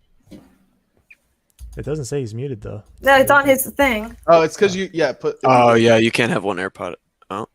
Still muted. Yeah, can you hear me? Can you hear me now? Yeah, there you go. Yeah. Okay, cool. Yeah, so it's really easy. If he wants to, so there is a strategy one can take and saying, okay, well, I define human as all these criteria except molar pregnancies.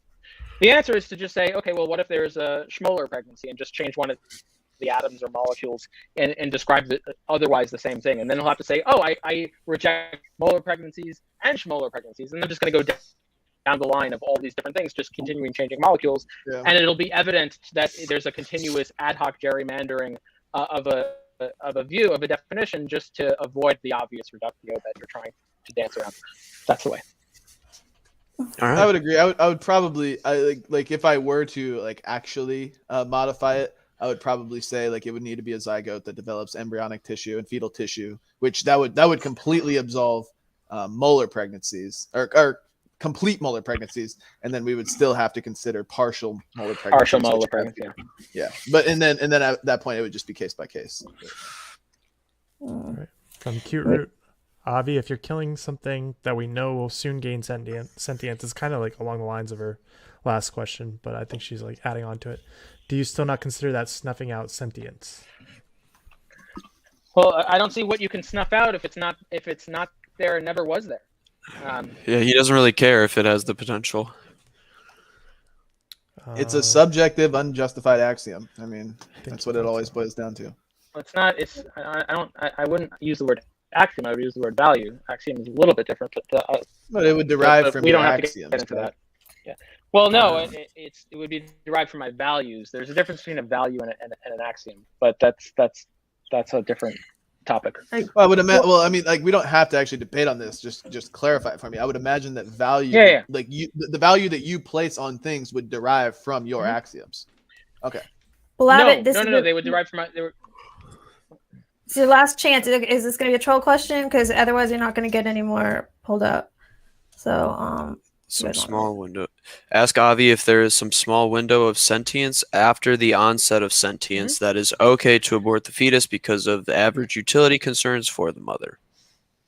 Finally, a non-troll question. Okay, yeah. All right, so you lucked out, man. Yes, and the answer is yes, and that's why I specified in the beginning a non-trivial form of sentience. And if you look at the justification for the 8 weeks, it's actually EEG tracings that are similar to other beings that we already attribute non-trivial forms of sentience. So that's why I said with around 8 weeks. And the answer to yes, it could be that there is some trivial form of sentience that on some kind of threshold deontic views, the utility would outweigh whatever the value of the deontic rights violation there would be. But good job not trolling, so I appreciate that. You guys want to read it? Or should I? Why does Avi change his argument to equate molar pregnancies to viable pregnancies? Well, again, that's not what I did. So I didn't equate them. I just said these molar pregnancies had the property of viability. So that doesn't mean they're still the same thing as regular pregnancies or regular viable pregnancies. They just are viable as a property and still would be tumors. And the reason I did that is to try to elicit what the valuation is there. What I want to say, because what a lot of people would say is that if there's a tumor that's going to grow and continue to produce more tumor, and just because it has human DNA and produces hands or something, most people are going to say, like, you have the right to take that out of your body. You have the right to not like harbor that and have some amount of increased risk. Well, that's the reductio to say that you're forced to the question, I think, in order to be like a complete and good faith question of viable, we would need to define what viable actually means, which we didn't do. And I'm frankly, we're not doing it. We're not doing it. No. Yeah. But I'm saying like it was, maybe that's why there was so much bickering, because a lot of times we weren't actually defining our terms. And really, I take viability to be ability to survive outside the womb. But that's how I would take it. That's how most people take it. Which Avi only gives personhood. Oh, sorry, you wanted to read it? Oh yeah, Brittany. What? Am I muted? No, you're. Did you read it? No, this is funny. This disposition does Avi only give personhood once the baby comes out of the mom's butt? It was a super chat, so they can have troll questions if it's super chat. Okay. We like tomfoolery too. So. Yeah. Now. So my answer is no. I actually ascribe personhood prior to the point at which it comes out of the woman's butt. And the reason is I ascribe that at the point of sentience. Now, there is actually a condition. I'll actually tell you. There is actually a theoretical condition by which this can happen. Is it when it rips down to the butthole? It's called, no, close. It's called a rectovaginal fistula. That's where there is a connection between the vagina and the rectum. And if that tears open, you actually, theoretically, it's possible to deliver rectally. I got suspended in high school because my science teacher was telling me how the vagina can rip down to the butthole. And then I said, so next time my mom tells me she's going to rip me a new ass, I can just tell her that I originally ripped her a new ass. Oh. Yeah, that's a good one, right? And I got kicked out for it. I was so pissed. Okay, not bad. That's worth it. That's worth getting kicked out, I think. Yeah. Or not. Or not. You making some sort of statement with that. It's perfect for the abortion debate. And then I had to go to the hospitals. Like, they did not want me to wear my Handmaid's Tale costume or something. What the fuck? Like, as that weird guy that's always in chat would say, Sharia is based. Burqas are actually kind of based. So, it's a good show, though. Let's see here. From Andrew B. How many women are aborting tumors as opposed to nearly 100% viable pregnancies? it's like they occur every 1 in 1,000. Okay, so the occurrence of a molar pregnancy is 1 in 1,000, and over 90% of those are just expelled naturally, and then the remaining 10% have to be removed because they are potential threats to the mother if left untreated. So. They're all recommended to be removed, though, to be clear. They're all recommended to be dealt with in some way. But yeah. Low IQ nationalists, stop spamming, and I'm not asking that question, so knock it off.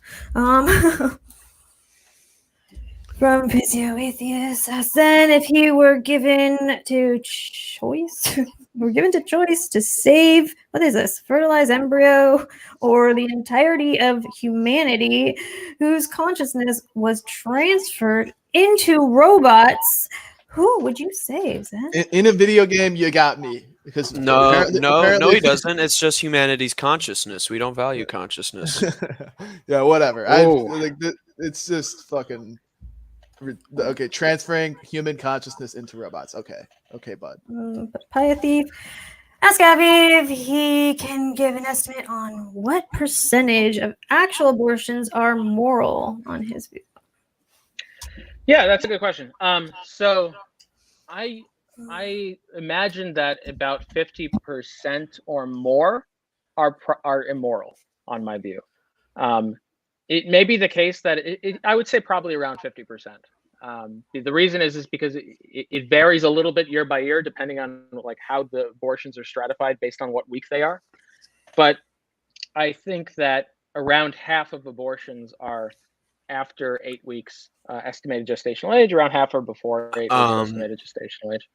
I just did a quick Google. Yours is 8 weeks. So like some of these are saying 92.2 perform. Yeah, so it varies some, but that's at 92% at or less than 13 weeks. Less than 13 weeks. Okay, 13. There's one, the closest getting to the 8 weeks. There's one that says 78% of all U.S. abortions occurred prior to the 10th week of gestation. But so it looks like when you go down to 8 weeks, it's around 50. No, I mean, I would also like so you say you debate pro-choicers on this because a lot of pro-choicers have retarded arguments, and your goal is to get it to the point of 8 weeks the cutoff, and that's that. But I think maybe a more fundamental issue with that is that you don't even care about the reason women are getting abortions, or what a justification beyond simply this thing doesn't have personhood to you, which is subjective. Like you don't have, okay. So do you ever seek to combat maybe why women get abortions? So absolutely. So one of the reasons, one of the things people mention is, okay, like certain exceptions, like I'm getting an abortion because it's self-defense. I'm in danger of my life. I'm getting an abortion because it's a case where I was raped. I'm getting an abortion, or I'm getting an abortion for other reasons, and that changes how I proceed with the argument. So hang on a minute. Yeah, sure. Past 8 weeks, say 12 weeks in, it was conceived of rape. 12 weeks in. Okay, are you okay with abortions? Yeah. So that is different, and I'm still going to maintain 50% because that accounts for less than 1% of abortions. But in that case, yes, I will be, and the reason is actually a bodily that in that case, I think the Judith Germain Thompson argument with the violence analogy for bodily autonomy. That's, I think, one of the few cases where that actually goes through, and the pro-choicers even though we're talking about punishing, we're talking about punishing an innocent human that is sentient, so it would reach your qualifications for personhood. We're punishing this innocent human being that had nothing to do with the rape itself. We're punishing an innocent human for the crime their father committed. So it depends what you mean by punishment, and I've seen your debates on punishment, and I don't know if we have time to go into those semantics. I don't consider it a form of punishment, but I do think still that it would be immoral, but I think it probably should be legal. I think in a moral sense, I probably would still be against it though. My issue with whenever I do bodily autonomy with people is that so there's two infringements of bodily autonomy, right? There's one on the mother who doesn't want the child, and then there's one on the child who's being killed. So I think the question we have to ask is which one takes precedence and is more important. Obviously, pregnancy is temporary, so I think that we would have to say that the child who's being killed takes precedence, and we can't do that because that is permanent and ultimate. But that's just my overall crux of the bodily autonomy. The way a pro-choicer would argue bodily autonomy is they'll try to bring Judith Jermaine Thompson analogies, like I'm sure you've heard of the violinist analogy. Or is it basically the one where you wake up and you're hooked up to somebody who's yeah oh yeah so exactly, it's basically I would still like, even my response to that argument is the person that you're hooked up to, we assume by the hypothetical didn't have anything to do with actually being put in that situation, so it's not fair to them to kill them, assuming like also to make it comparable to the vast majority of pregnancies, we would assume that this person in 9 months will be removed from you and then become a viable human again, right? It's not fair to them to kill them, right? Now morally I agree, but the question I have is, do you think that pulling the cords and separating should be illegal? Like that's a separate question if it's immoral. So do you think it should be illegal to pull the cord? Like, should you say, okay, well, if you want to go about your life and remove sever the cords, too bad. And if you do that, you're going to be jailed. Like, do you go that far? If it is, so I hold to the view that legality derives from morality. So if I'm going to say that it's immoral to do it, I'm also going to say that it should be illegal as well. Well, I don't know if that's even you hold that, because there are certain things that are immoral that are legal. Like I take the view that just being rude to a random person, right? That could be immoral. There are certain things that are immoral but are still legal. Yeah, but this one we're talking about ending somebody's life. Like there's certain degrees, I agree. There's certain degrees of harm. Degree has. I would go as far as to say, dude, I'm pretty fucking socially conservative. There's a lot of things that I would say need to be illegal. I would go even as far as to say jail abortions, punish them by death penalty, because I think it's just as bad as killing a newborn baby, which absolutely should be punishable by death penalty, or at least life in prison, right? So like I'm gonna say a lot of things should be illegal that the average Joe isn't gonna agree with. So you might basically be careful where you go digging with me, because you might not like the answers you get. If it helps, I think that porn should be illegal, and anybody that manufactures and produces porn should absolutely go to jail. There's all types of that's fine. So all I'm saying is that there's still two distinct questions. Like, it may follow usually on your view, but not always. So where I'm at is, I think it probably would be immoral, even in the case of rape, but I have a hard time getting to the point where to make the case of it being illegal. That's probably where I'm at. It's probably the strongest case in it, but of course it only accounts for less than 1%. So I still think 50% is where I would estimate the amount of abortions I would be not okay with, morally and legally. So I have to run, but so the people, all the mods and everyone in here, they know why I was late. Sorry about that, guys. So this conversation was a little unhappy with how it turned out. Maybe we'll do something else some other time. Fine. But... It wasn't that bad. It was a little rough. Avi doesn't know what it's like to debate him. He's a fucking handful. Even trying to mod him, he's a fucking handful. Okay. It was fine. Yeah, it was fun. We're all having fun. It's all good. Look, let's not pretend that the audience didn't come for blood sports. Can we not? And we told everyone that it was going to be autistic. So. Yeah, I warned everybody all week. That's the most autistic debate you see on this network. I haven't seen it yet, but I know who's involved, and we're missing one of them, so I'm sure it went really well. Yeah, that part was pretty bad. But follow me on Twitter at BNC BRO BNC bro. Have a good night, guys, and Good peace and night. love. All right, bro. All right. Justin, what's going on with your green screen? I don't know. It's been fucking up. Let me I see keep if trying we're... to fix it. Like if I get too close to the camera, like Yeah. I can't figure it out. Video. CNSA. Can you ask Zen why he refuses to engage in hypotheticals that he has not proven to be impossible? Simply dismissing them as La La Land is not a way to deal with the hypothetical. For one, I did elaborate on why the interpretation hypothetical was impossible, because it would violate the foundations that God prescribes, but which are inherently non-contradictory, so that would contradict God's prescription.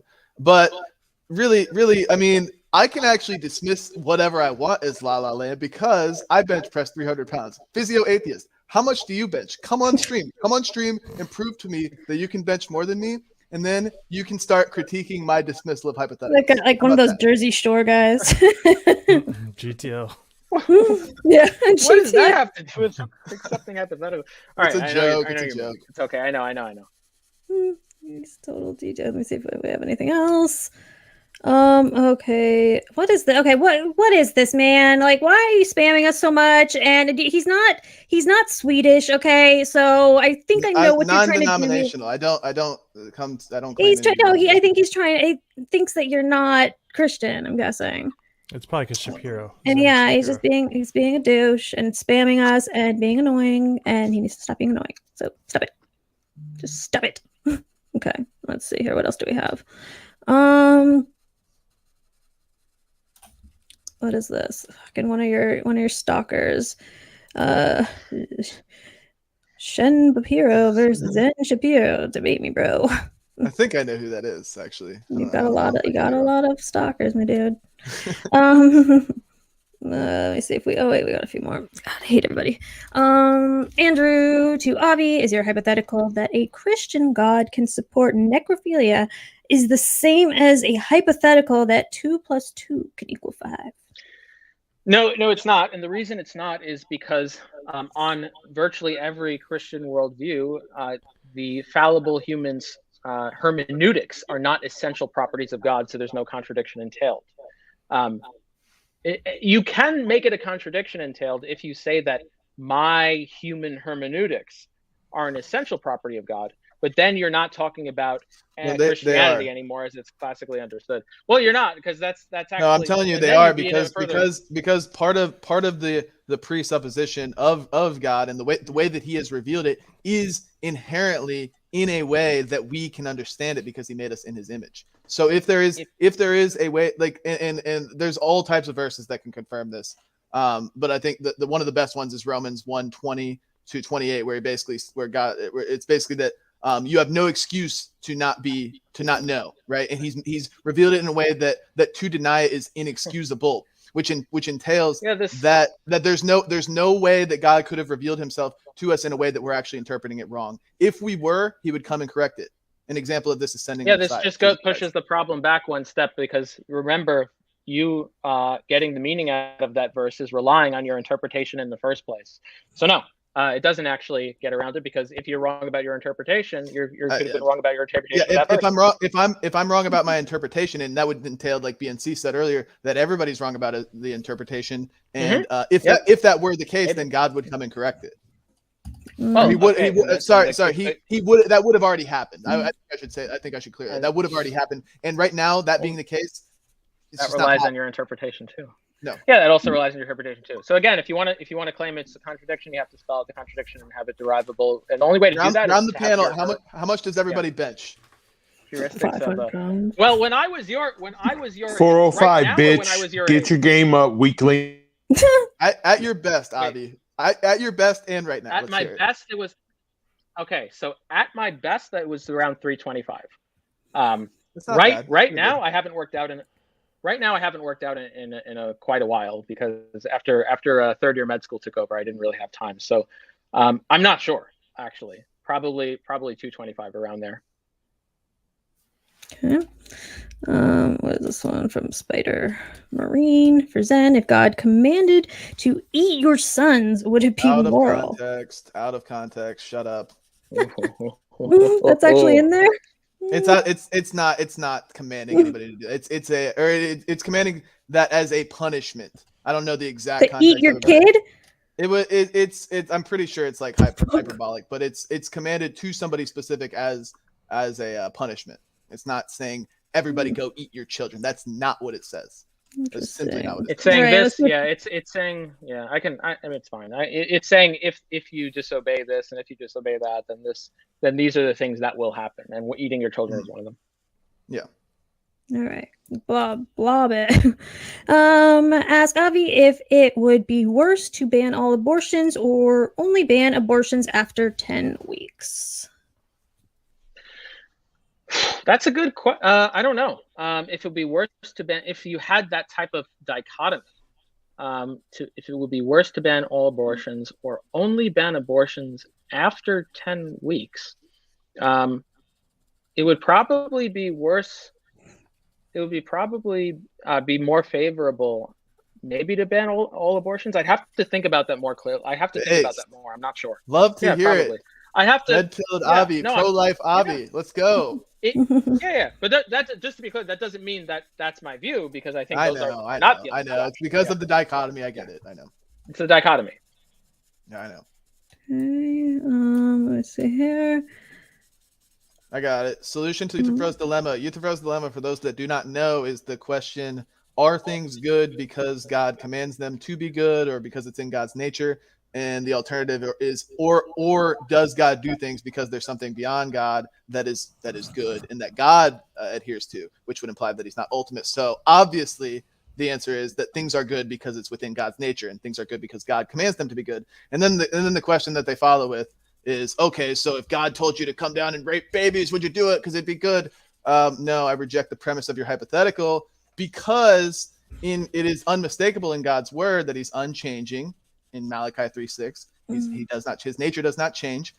He is only truth revealing. He cannot lie, Titus 1:2, and his word is complete, Revelations 22:18. So anything that we're proposing here would either be in addition to God's word, or a change in God's word, or a contradiction to God's already prescribed word, all of which could not be the case. So that's the solution. Even Ask Yourself accepted that. So you're gonna have to try again, Rockstar. Well, he accepted that.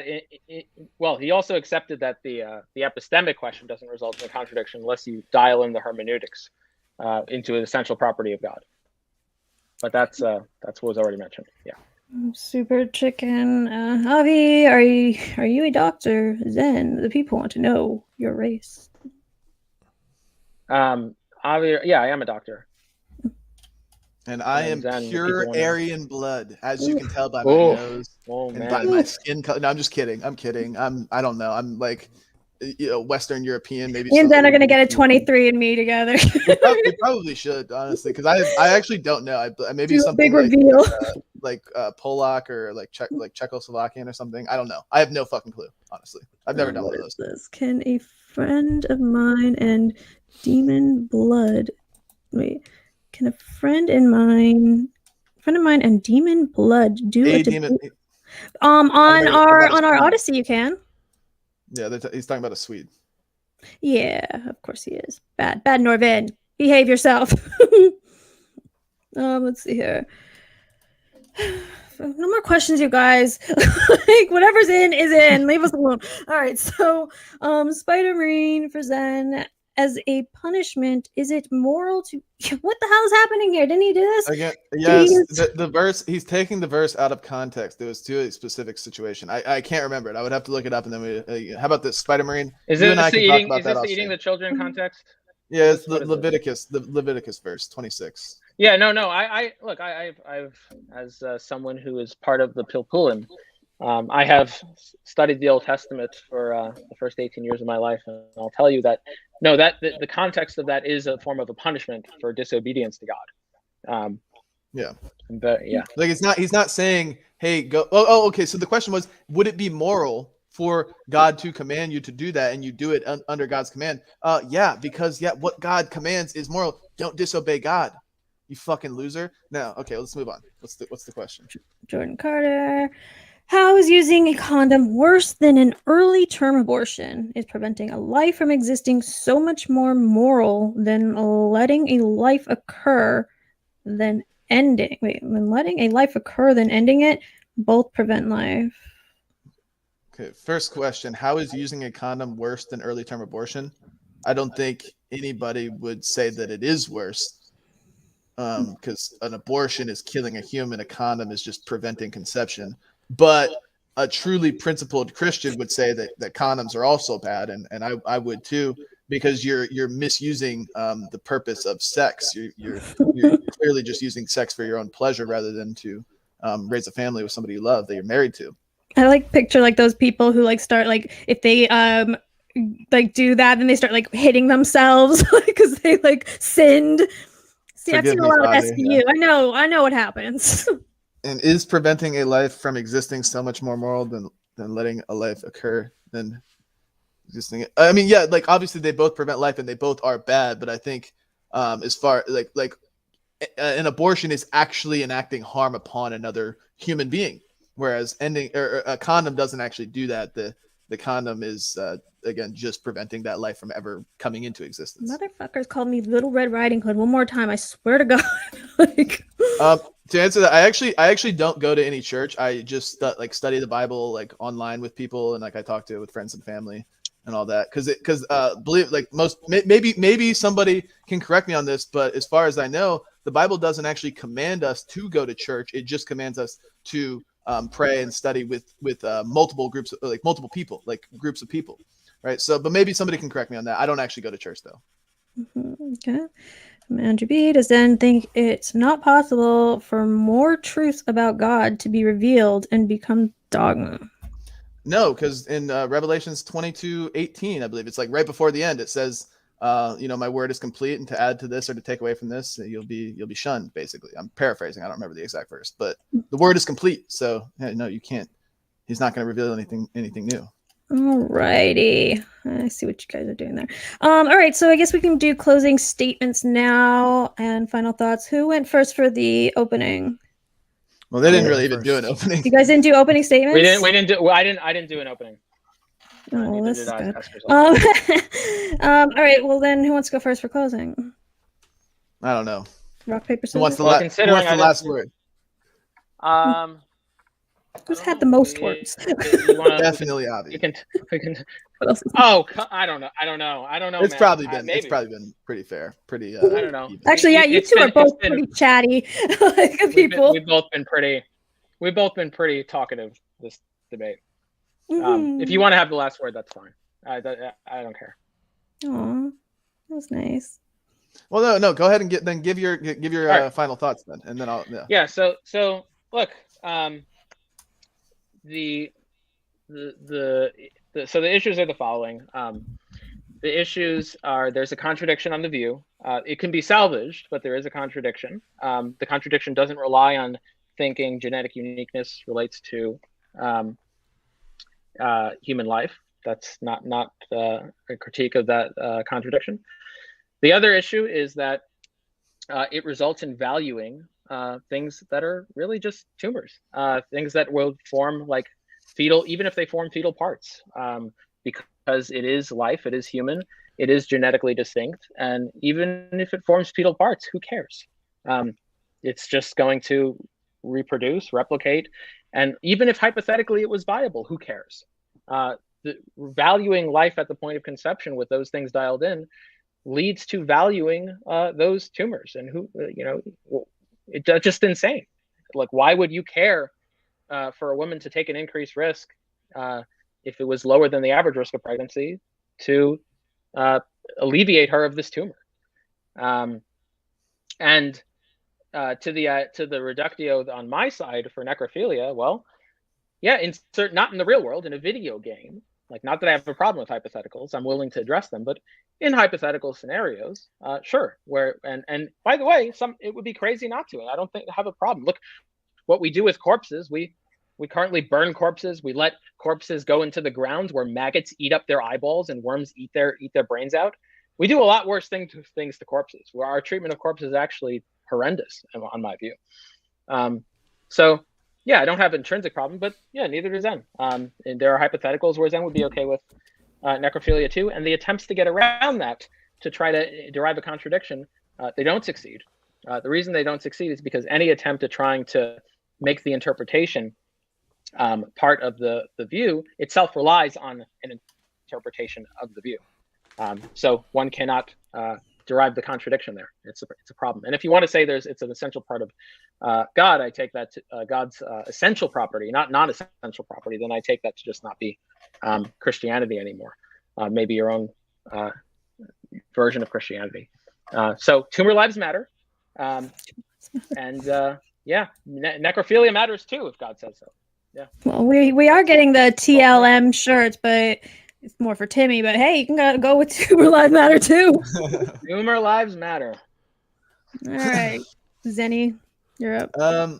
Yeah, I mean, I think the most of the conversation was bogged down, and I get it because we're both autistic blood sport debaters, and yeah, I'm sure the crowd enjoyed this one, and it was actually pretty fun for me. And really what it comes down to, my final thoughts, my final steelman position is that human life begins at conception. Killing a human being for your own convenience, which is what pretty much all abortions are, is wrong objectively. And in the case of the Molar pregnancy, I think it's kind of just like it's nitpicking the fringe, and I'm still willing to bite the bullet on the extreme, and all that results in is tumor lives matter, which isn't an actual reductio, because and then I'm still not subject to the necrophilia reductio, because I did derive the contradiction on that. Pro-sentience is just based on their own axioms, because dead bodies are not sentient, so necrophilia is not a problem for them, unfortunately, because it is for me and a lot of normal people.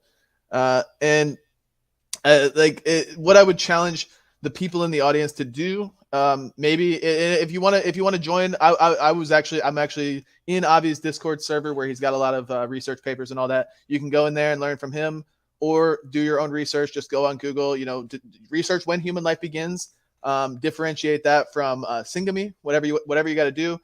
Try to find, I would be very interested to find a source that actually confirms that human life begins at a point other than conception or fertilization.